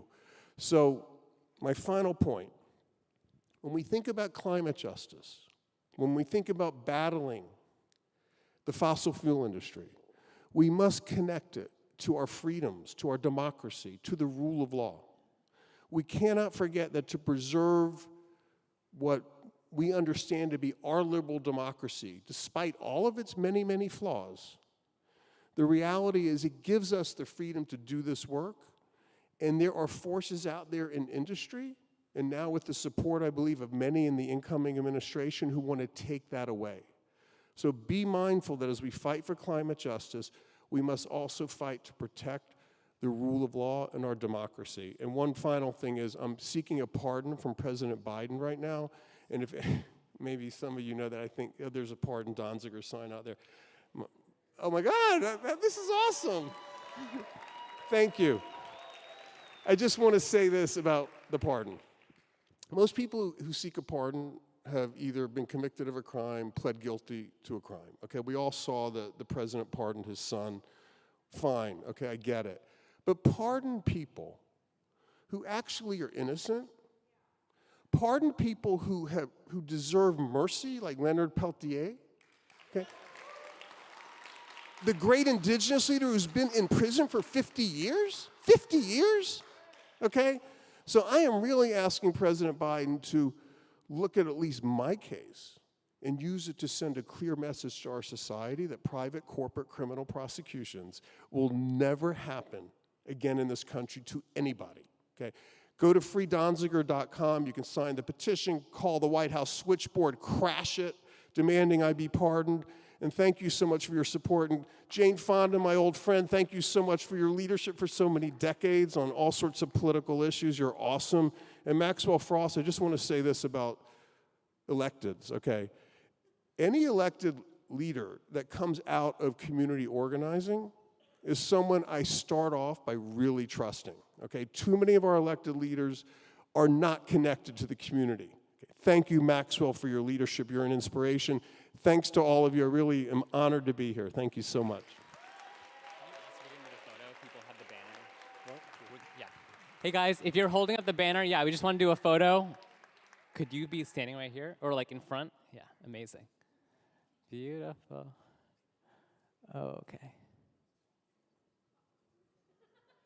Amazing, thank you.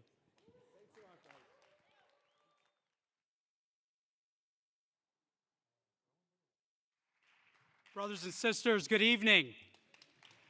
My name is Joseph Givargis, and I'm the executive director of Our Revolution, the progressive political action group that was started by Bernie Sanders. Our Revolution members across the country stand in solidarity with everybody in this room and everybody who's watching online as we fight for a future where corporations can no longer pillage and plunder our planet. But we got to remember this, as we fight for our future, we need to remember our past. Today, progressive members of Congress, led by U.S. Representative Pramila Jayapal and U.S. Senator Jeff Merkley, introduced a resolution to designate December 3rd as National Chemical Disaster Awareness Day, so we don't forget the worst industrial accident in the history of the world. 40 years ago today, on December 3rd, 1984, the Union Carbide pesticide plant in Bhopal, India, released 40 tons of toxic gas into the air. It killed thousands overnight, and it left over 500,000 people injured. As a child, I remember being horrified by the scenes on TV, and I remember my parents worrying about whether our friends and family were among those harmed. This mass casualty event left its victims burned, blinded, poisoned, and plagued by chronic disease. And even now, their children and their children's children continue to birth babies who are disfigured and suffer illness. Even today, the soil and water in Bhopal are toxic. 40 years later, the death toll stands at 25,000 souls. And that number ticks up every single day. The victims, who are supported by the International Campaign for Justice in Bhopal, have spent decades demanding accountability. But the justice they seek has been thwarted by corporate powers and their government enablers. U.S. presidents from Ronald Reagan to Donald Trump to Joe Biden have shielded Union Carbide and its parent company, Dow Chemical, from prosecution.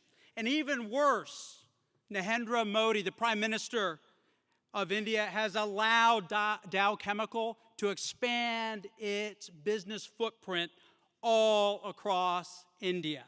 This is unacceptable. The truth is that Bhopal was more than a disaster. It was a crime against humanity. It was a crime born of corporate negligence and government greed. It's a crime that is intergenerational. It travels through time, and it reminds us why it is critical to hold polluters accountable. Bhopal wasn't an isolated incident. It was really a warning about our future. Think about the toxic train derailment in East Palestine, Ohio, or the hundreds of hazardous chemical incidents that happen every year, at least one a day in the United States. These disasters disproportionately harm low-income communities and people of color, the very people who lack the resources and the power to hold corporations and government accountable.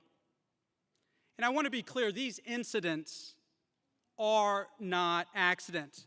The ongoing poisoning of our planet is the direct result of decisions made in boardrooms and rubber stamped by politicians who put polluter profits over public health. Brothers and sisters, it's time for us as citizens, as activists, to send a clear message to corporations. If you poison our air, if you poison our soil, if you poison our water, and if you destroy our future, you will be held to account. Whether it's Dow Chemical refusing to answer for the crime in Bhopal, or ExxonMobil continuing to lie about climate change, the days of letting corporate America off the hook has to end. And brothers and sisters,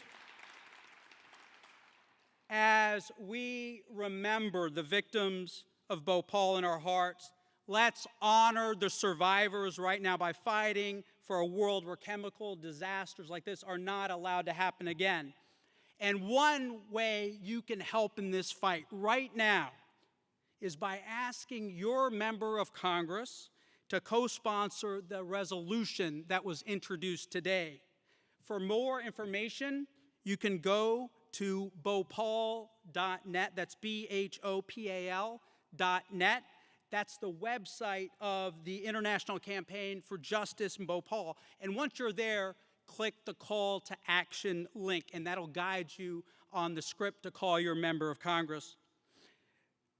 Brothers and sisters, this isn't just about accountability for the past. This is about fighting for the future that we want to create. Bhopal should have been a turning point. And even 40 years later, we, the people, can make sure that December 3rd is always remembered as Chemical Disaster Awareness Day. Thank you.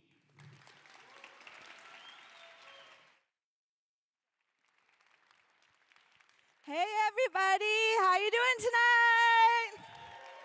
Woo! Give it up for these incredible speakers that we've had tonight. Give it up for yourselves. Look at you. Hi. Hi, way back there. I see you back there. Hi. Doja Maraguat. Hello, relatives. I am so excited to be here tonight. I actually am humbled to be here because it's been a really long time. I thought, man, organizing is so hard. And I thought, I wonder if anybody can relate to this. Does anybody agree to this? Who thinks this work is so hard? Raise your hands. Oh, some of you think it's easy. All right, good for you. All right. Trust me, I know exactly how hard it is because you know where I'm from? I'm from North Dakota. It is hard. I don't know if you know this, but recently the incoming administration, God, it's hard for me to even say his name. I've always called him number 45. Now I have to call him another number. Can't believe it, but he elected the governor of North Dakota, Doug Burgum, for the Secretary of the Interior. You know what their mandate is? Drill, baby, drill. Oh, my gosh. And then they have this new National Energy Council that they created. And apparently, Doug Burgum, governor of North Dakota, is going to lead this council to create energy dominance. And I was like, holy, are we in the Twilight Zone? Did I forget to wake up from that nightmare? But no, here we stand. And this burden sometimes feels really heavy. You're walking along and you're just like, oh gosh, this is a really heavy burden to bear. How do I do this? And it's with all of you. And it's with the people who stand behind us. And it's when we stand together. So if you can at this moment, I would really appreciate it if you could stand. Stand up with me. Stand up with me and do me a favor. And you can close your eyes or not, but I want you to turn around. And I want you to look at your parents or the ones that raised you. I want you to have them in your mind's eye. I want you to think about your grandparents, your great-grandparents, your great-great-grandparents. Go all the way back as far as you can and remember them right now in your mind's eye. And think about who they are. Now I want you to turn back around. And I want you to either close your eyes or not, but look ahead to that future. Envision it. Envision it for you, but for when way beyond when you're even here anymore. What's it going to look like for you? What's it going to look like all those generations ahead?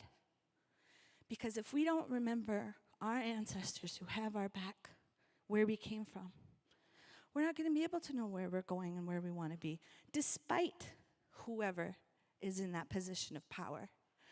Because they never were really there. Not for me. I brought somebody with me here because she has been my rock. May she rest in peace. This is my grandma, my dad's mom. Her name was Salina Youngbear.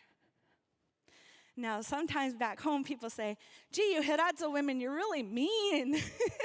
They used to say, gee, Candy, your grandma, she's kind of scary. She's kind of mean. But you know what? Grandma was tough. Grandma went to a boarding school. And guess what? She survived. And her parents before her and her parents before her, way back to the makings of this country that we now call the so-called USA, which is founded on the genocide of indigenous peoples who were here. But we survived. I am here on this stage as a survivor myself of cancer from the toxins in my community because my grandmother survived. We're fighters. We come from a long line of warriors, a long line of people who said, you know what, doesn't even matter who's the so-called president or the so-called leader of an entire country, because we're going to fight, and we're going to fight for our children to survive. Not only to survive, but to thrive. Yes, that's right. I came here today, even though my kids were like, Mom, do you have to go? Because I wasn't going to. On November 8th, I woke up like, I'm done. I'm just going to stay in bed today. And my 5-year-old son, Winter Eagle, said, you go, Mom. You go, girl. It cracked me up. My 11-year-old son, my 11-year-old daughter, Ayana, said, you know what, Mom? You paved the way. Doesn't matter if Trump's in there right now, because one day I'm going to be the president. I was like, what? Yes! Yes, you are, my girl. And I wanted to talk about one thing. Somebody brought it up earlier. I was so happy to hear it. Something about DAPL. Who remembers that? Dakota Access Pipeline. You remember Minnie Wachoni? Minnie Wachoni! Minnie Wachoni! Minnie Wachoni! Minnie Wachoni! Yes, I haven't heard that forever. 2016, he just got done talking about the battles. Well, guess what? Just because the media went away doesn't mean we're not still here fighting. Yes, we're going to the courts. They're scared. They keep pushing the dates back because they know they were wrong. So my request for you all here today is to not forget about the indigenous peoples and the grassroots. Because guess what we're doing at home? We're saving our seeds. Not those GMO corn seeds, our seeds. Yes, we are. We're planting our gardens. We're teaching our kids how to plant those gardens. And we're doing the grassroots works on the ground because that's where it is. We have to stand with our brothers and our sisters. And I'm so happy you all are still standing. I forgot to tell you that you could actually sit down if you wanted to. I appreciate that, Jane Fonda. I'm sorry. I forgot to tell you. Making my elders here stand up and just be all over here. My grandma would be laughing at me right now. Kids these days. But to support the grassroots and to really remember I need help. There was a group that came out. I need help bird dogging Doug Burgum. Write that name down. I'm going to need help. I haven't sat down with him yet, but when I do, I'm going to have a lot of fun. Talking about what we need for the future of North Dakota, because he does not represent me as a constituent. And he's going to hear all about it. If there's anything that we can do, it's fight. Fight for our continued existence and our right to survive and to thrive. For all the generations that came behind us, for all the generations that are to come before us. Stand for justice. Stand for your brothers and sisters. Right? Because we have to stand. Do we want to do it again? Let's stand up. Come on, everybody. All right? Repeat after me. We stand. With our brothers and our sisters. We stand for justice, For all people. We stand to fight for our future. We stand with our brothers and our sisters. We stand. We stand. We stand. That's my time, everybody. I love you so much. Peace out. We'll see you tonight. Woo! Thank you so much. Thank you so much. Let's give it up for Candy one more time. So, you all, we are coming towards the end of our program. Thank you so much for sticking with us, from hearing from these incredible speakers. We want to talk about a final way that we are finding to take on big oil, especially over the next 4 years. I'm really glad Candy brought up family. I have a 3-year-old daughter now, and like many of you, I think we worry as parents, or as anybody, about the world that we're passing on to our kids. So many of us now are living firsthand with climate disasters in our communities. I think everybody in this room has maybe lived through the hurricanes we've seen, the record wildfires, the heat wave that hit here in DC. We've seen our skies filled with smoke from Canadian wildfires or others out west.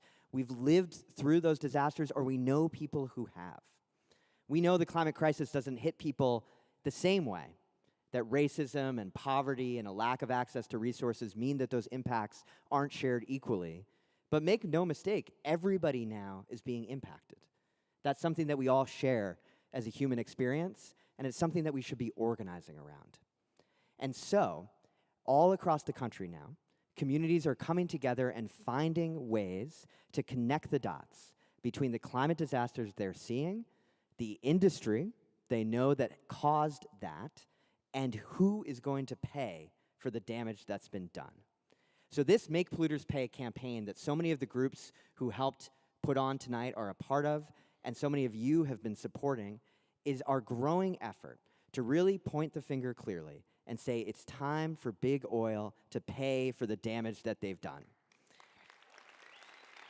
All across the country right now, cities, states, counties, municipalities are finding ways to file lawsuits against the fossil fuel industry. More than 30 cities, states, and counties have already filed suit. Last week, the state of Maine became the 9th state in the country to sue big oil for climate deception. And lawsuits aren't the only way. States are also passing climate superfund bills that are pieces of legislation that would raise money from oil and gas companies to help pay for climate damages in that state. The mighty state of Vermont. Any Vermonters in the house? Oh, I see someone pointing. The mighty state of Vermont became the first state in the country to pass a climate superfund bill that will make oil and gas companies pay for climate damages. That was back in May. In June, the New York State legislature passed a similar bill that would raise $75 billion to pay for climate damages in the state of New York. And the only thing that is holding up that bill from becoming law is that it needs Kathy Hochul to put her signature on that bill. So there you go. So over the next few days and weeks, we are working with groups across New York State and around the country, because this bill has national resonance, to pressure Governor Hochul to sign that bill before the end of the year. New York will be the next state that passes a climate superfund bill, but it won't be the last. There are more states following behind: Massachusetts, Minnesota, Oregon, California, Delaware, Maryland, Jersey. Others have already proposed legislation, and we think that there could be many, many more in the days and weeks to come. That is our job now, is to use every tool in our toolbox outside of DC, but back in our communities, to find ways to hold this industry accountable. And so, our next two speakers are going to talk about different ways that that's getting done. First up, Cora Martin is from Asheville, North Carolina. We all know what happened in that community. Cora lived through the impacts of Hurricane Helene, but has taken that experience and used it to fuel her own activism and drive. She's been finding ways to share her story. We are so honored that she took the time to be with us here tonight to tell us about that experience and how she is finding ways to point the finger at big oil and keep up the fight. So, without further ado, Cora Martin.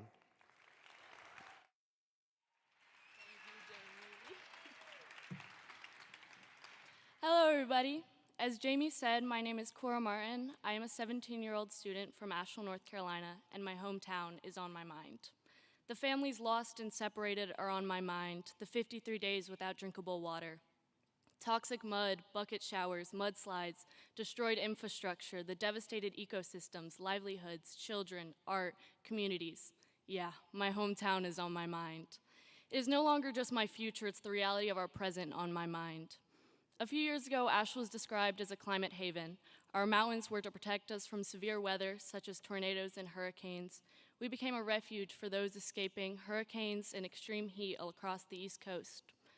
Yet after the destruction caused by Helene, we can see that nowhere is safe from a climate disaster.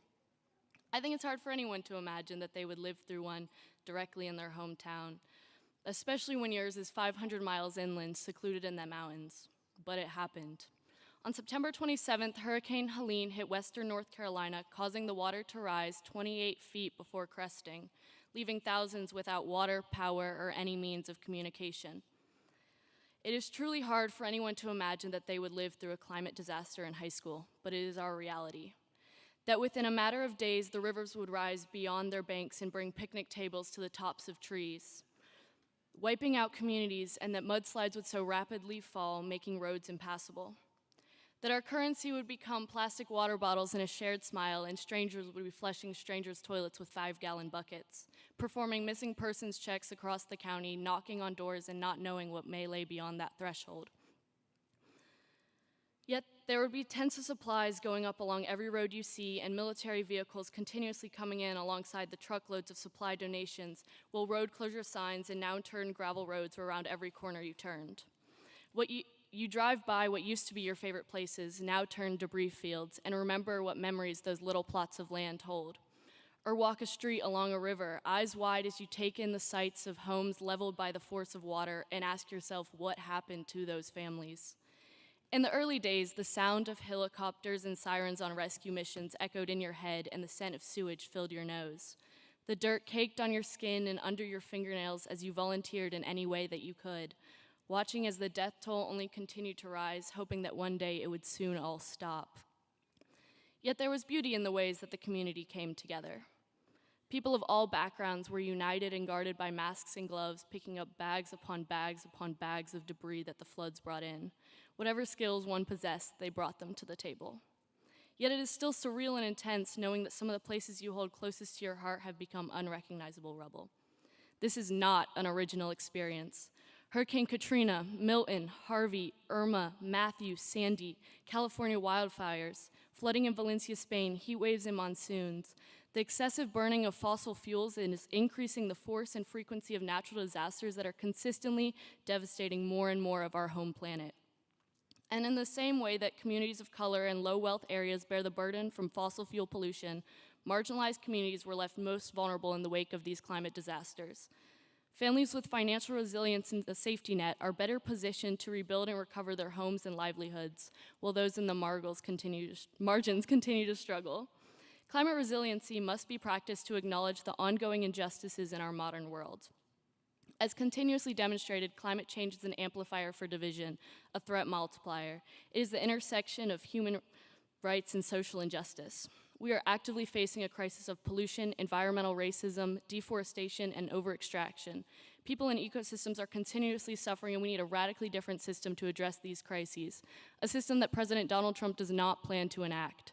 In fact, as said, Trump's current environmental plans release upwards of 4 billion tons of carbon emissions into the atmosphere, a plan funded and supported by big fuel corporations.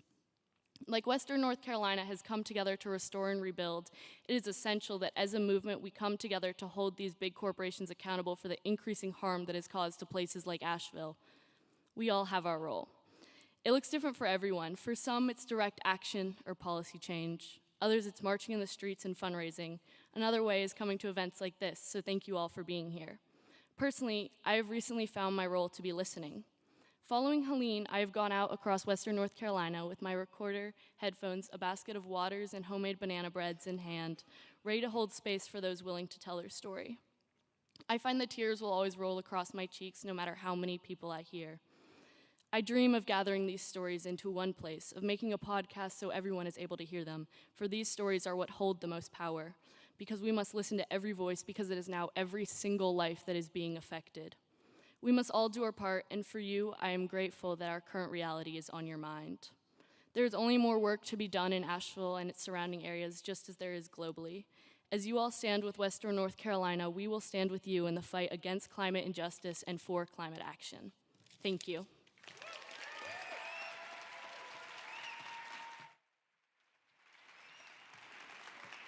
Thank you so much, Cora, for sharing your story. We're so grateful that you could be here with us tonight. We know that many of these extreme weather events are not just natural disasters. They can be directly linked to the climate crisis and to the burning of fossil fuels. We also know that this crisis we find ourselves in is not just a tragedy, it's a crime. These disasters are becoming all too common, but they're not inevitable. We have someone here tonight who's working to make sure that polluters pay their fair share for climate damages and that our communities are safe and protected and prepared when these disasters come. Everyone, please give a warm welcome to Representative Melanie Stansbury. All right. Good evening. How are you all doing? All right, we still got some energy in the house. I am Melanie Stansbury, and I am deeply proud to represent New Mexico's 1st Congressional District, right in the heart of central New Mexico. And I am also deeply proud to have been in the fight as a warrior for climate justice my entire career. And as we wrap up this night, as I know it's been a long night, but hopefully an inspiring night to get us back into the fight, I want to share with all of you a little bit of my story, a little bit of how I ended up as a member of Congress, a little bit about how I have carried the fight from my hometown to the halls of Congress, and how I am looking ahead to the vision of what not only we have to defend in the upcoming years, but what we will build with our vision, with our strength, with our grit, with our determination, and our fight for this planet and for our people. Now, I come from a state where our people have lived there since time immemorial. Countless generations of indigenous communities who have lived on those lands and called them home, stewards of lands and waters, and before we even called it the climate. For us, lands are sacred. They are part of the cultures of our people, our languages, our histories, and who we are. And so as I grew up in New Mexico, it was only natural that I, like so many people from our communities, would end up working in natural resources. But one of the things that I never expected is that I would end up standing here today as a congresswoman in front of you. You see, I grew up in a working class family. My mother was a seamstress. She was fired from working in a factory, in a Levi's factory, for trying to organize a union. And when she got fired, she went to go work for the operating engineers union. And when she found out how much men were making on the job site, my mother dispatched herself and became one of the first women machine operators in the state of New Mexico. And relevant to this fight, helped to build one of the power plants that is currently closing in New Mexico as part of the energy transition. And so when I say that I have lived my entire life on the front lines of this battle, my mother was literally carrying me in her body when she was helping to build that power plant. So I have literally been on the front lines of this battle my entire career. But I started my career as a science teacher, and I never thought that I would end up in politics. I ended up going to graduate school and studying tribal water rights issues and working on the front lines with tribal leaders and indigenous communities for the restoration of tribal water rights. And in 2010, I came to Washington, D.C. as a hopeful intern on the Hope and Change train and came with a suitcase packed to work as an intern for 6 months and stayed for 7 years. I worked in the Obama administration for 4 years and then took a job in the United States Senate where I wrote climate and clean energy and water legislation and worked with tribal governments. And when Donald Trump was elected in 2016, I will never forget the feeling I had when I woke up the next morning. I didn't know how I would get out of bed and go back to work. I didn't know why or how we could continue the fight. Now, in the 9 months that passed after Donald Trump got elected, I decided to move home to New Mexico. I went home and I thought, I'll never go back to Washington, D.C. I packed up my car and I sold everything I owned, put all my stuff on the curb in Adams Morgan, and people took it within moments. And literally within a day of my getting home to Albuquerque, I got a phone call from a neighbor who said, "We think you should run for the New Mexico State Legislature." So in 2017, I launched an improbable race for an unwinnable state house race in New Mexico. And a year and a half later, I was elected not only as the first woman and the first Democrat to represent New Mexico's 28th House District, but I won by 7 points. And I won because we organized, because we didn't take no for an answer, because we didn't take an improbable cause and say we couldn't do it. And we knew that the long-term plan of trying to win that race and continue to change our community might not happen in that first race, and we were in it for the long haul. In fact, when I had left Washington, D.C., my mentor, who I had worked with in the Obama administration, had told me as she walked out the door the last time I saw her, "Chin up, you have to play the long game. This is the long game. You are the long game." And so I took my seat in the New Mexico State Legislature, and just a year and a half later, I got a phone call just a few hours after President Biden tapped our country's very first Indigenous Cabinet Secretary, Deb Haaland, to be the Secretary of Interior. And she was my Congresswoman. And some folks asked, "Well, it's your turn to run." And I said, "Me? Doesn't somebody else want to do this? I'm not sure I signed up for this." And they said, "It's your turn." And so I launched another improbable race.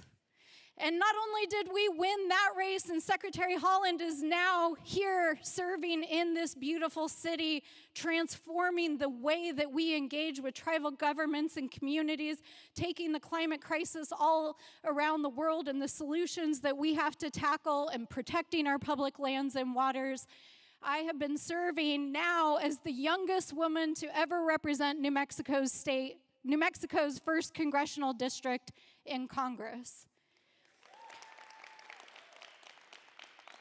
And so I think it's important that we tell our stories, that we remember the long game, that we remember the long history, because when you think about all of the progress that has been made, not only during this administration, but since Donald Trump was first elected in 2016, when I ran in the 2018 race, Emily's List told me that the largest number of women to ever run for office and ask for their help was 900 women in 2016. In 2018, 42,000 women ran for office all across the country. As we think about 2026, let's make it 100,000 women and people of color and non-binary people, because that is the long game. We are not going to transform this country. We are not going to transform our communities unless people step up and answer the call, because our body politic is us. It's not someone out there who's going to go out and do it for us. It's you. It's the people in this room who are going to go out there and organize. Some of you are going to go out there and run. Some of you are going to go out there and help other candidates. But you are the long game. You are the people who are going to save this planet. It is you and your generation and all of us working on this together. So I want to say to all of you, do not give up hope. This is just the beginning. When you think about everything that we have accomplished, when I first was elected to the state legislature, people told me, because I had run in a red district, that I couldn't run climate legislation. Well, I sponsored the first comprehensive climate bill ever in New Mexico history, and we passed it in our first try. And in my first year in Congress, I got to be a part of passing the Inflation Reduction Act, which is the largest single investment in climate change and clean energy, not only in the history of the United States, but the history of the world. That is the long game. We know the dark days are in front of us. I woke up 2 weeks ago with the same feeling in my stomach that I had in 2016 when I was living here in Washington, D.C. Like many of you, I asked the same questions. What did we get wrong? How could we have missed it? What could we have done differently? I traveled to 14 states working to try to get Kamala elected and helping our battleground districts up and down the ballot. And what I see is that although we won the battle, we have not won the war. We have not lost the war. I just said that totally wrong. Though we have lost the battle, we have not lost the war. I got it. You don't always get it right. But it's the truth. You know, when you think about it over the long history and the long game, my grandmothers were born in this country at a time when women could not legally vote. My mother was a single mother fired from a factory job just trying to survive. And here I am standing here as your congresswoman, having just campaigned for our country's very first woman of color to run as a major party ticket nominee, and she got 74 million votes. The battle is not over. As I look ahead to the Congress ahead, that is why I'm announcing that I'm introducing our polluter pay bill. I believe that we have significant opportunity to advance the ball, to hold corporations accountable, to continue our work on the climate justice front that we must do for all of our communities, that we have to continue the battle to protect our indigenous communities, to fight for land and water, and to do everything that we can to protect the people who are on the front lines. And that is exactly what our polluter pays bill will do.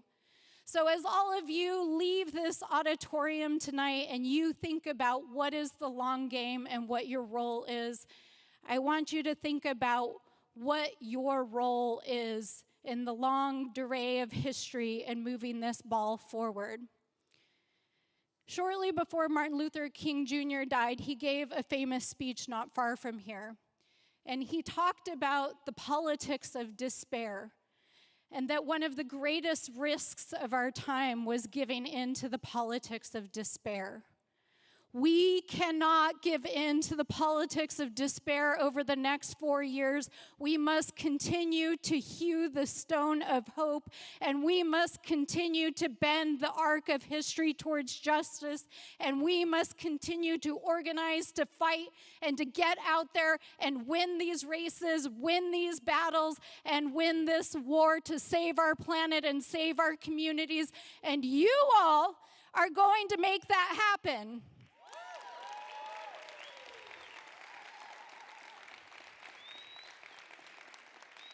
So get out there and go win the war. Let's do this, everyone.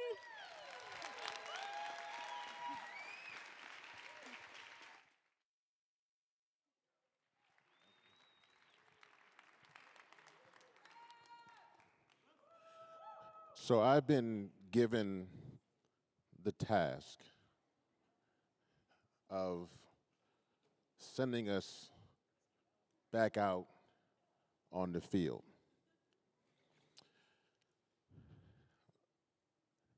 Tonight we've heard a lot.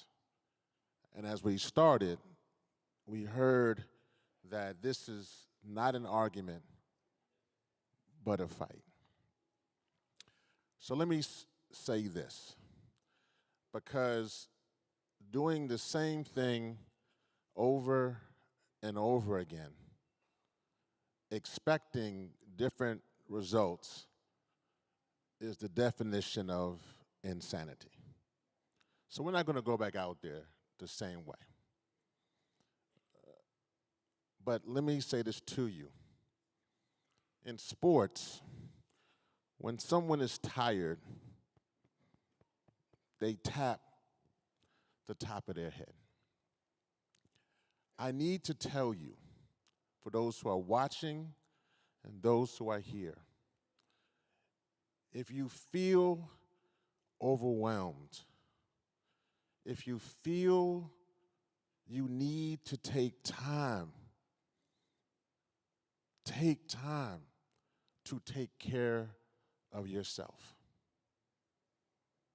One of my dear friends in this movement, Representative Justin J. Pearson, from the great state of Tennessee, has been an advocate with us, but he received news that his brother had committed suicide last week.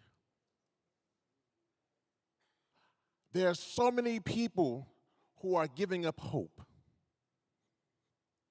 I need to be real with you that the road ahead will not be easy. I don't want to just give you the rah-rah before we go out. Because the reality is, there were thousands who have died because of heat. There are children who literally have drowned themselves trying to avoid heat waves. There are hurricanes and floods. You heard about what happened in Asheville. You heard what happened because of Hurricane Milton. These things will continue. The youngest victims from Hurricane Helene were 1 month old. Kaiser and Kashmir Williams. Their mother, Kobe Williams, 28. They died because they were afraid to leave their home in the storm. They will not be here for the second half of this fight.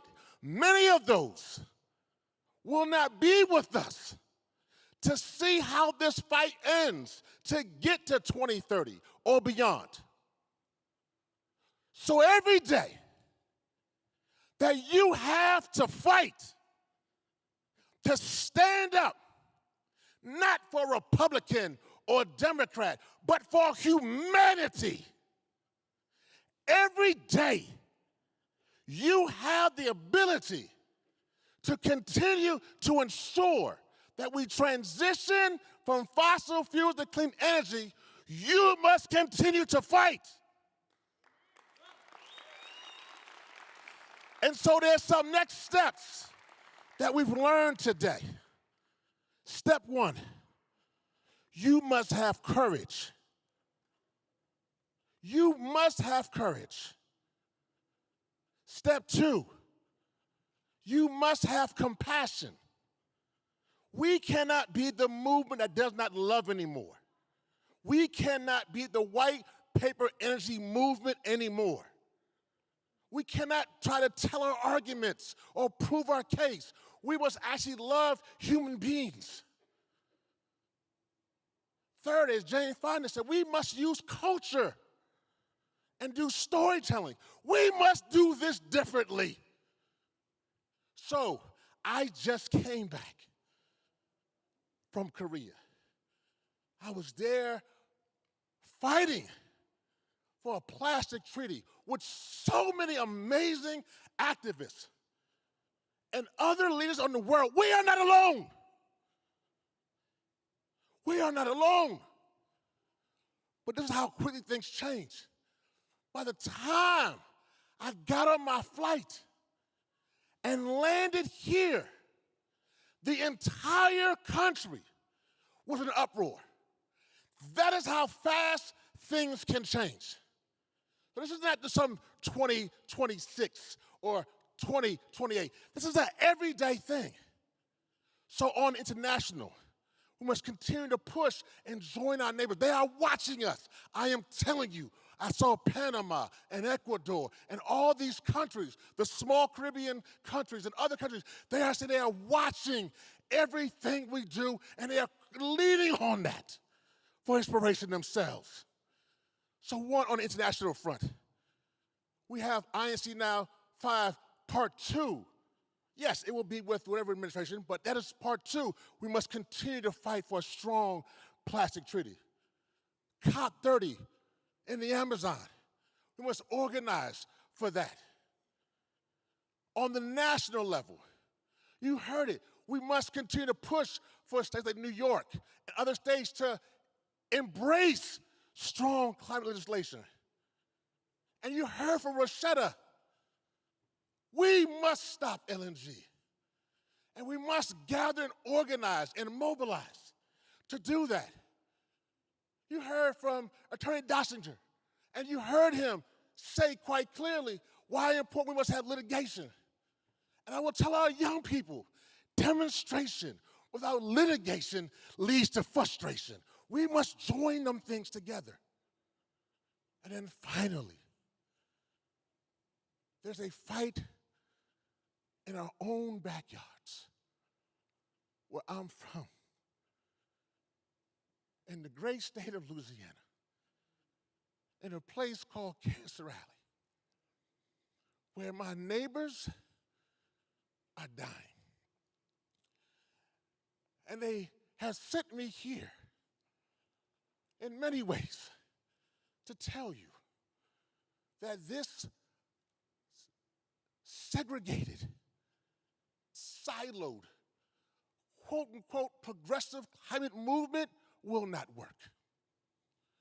We must be a movement that is black and brown and red and female and straight and gay and theist and atheist. We must be unified as humans, because this battle is clear. It is one side organized money and the other side organized people. But I will tell you this, organized people beats organized money every single time, as long as people are organized.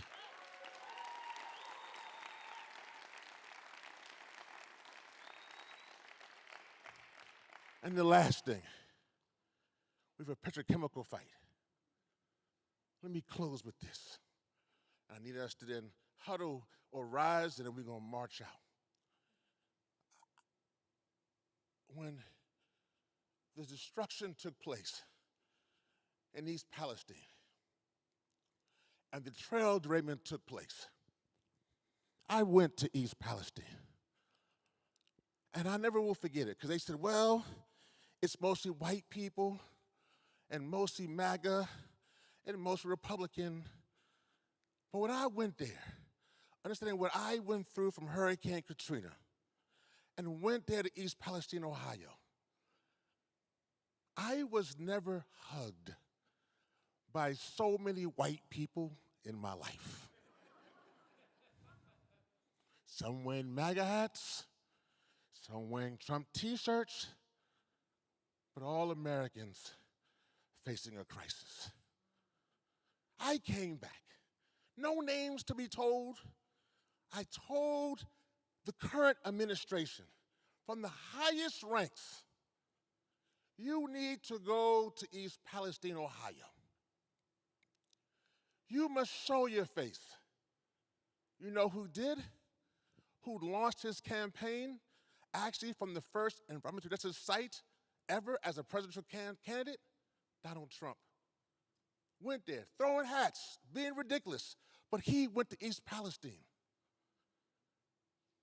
So I don't want to hear about this thing where we can't come together. Republicans, by 80%, say they want clean water. Not so hot for clean air, I'm not sure why, but they want clean water. That's the inroad. So we can stop plastics. We can stop vinyl chloride. We can stop petrochemicals. But we can only do it if we come together. Are y'all with that? Are y'all with that? Are y'all with that? So let's rise to our feet. Let's rise to our feet. Can we get ready to go out? Put your fist in the air so the whole world can see you. Say, we have. Oh, they need to hear you. We have. I need you back in the green room. If you're in the green room, in the backstage, in the area, I need your fist in the air. If you backstage, all right. Thank you, Jamie. I need your fist online. We have not given up. We have not given up. We are fighting for future generations. For future generations. For future generations. We stand up. We live in the path of our ancestors. All those who have lost their lives, we have not forgotten you. We stand with you. We love you. And we fight on. And we fight on. And we fight on. All power. All power to the people. All power. All power to the people. Now make some noise and let's go get them. God bless you. The climate fight starts now.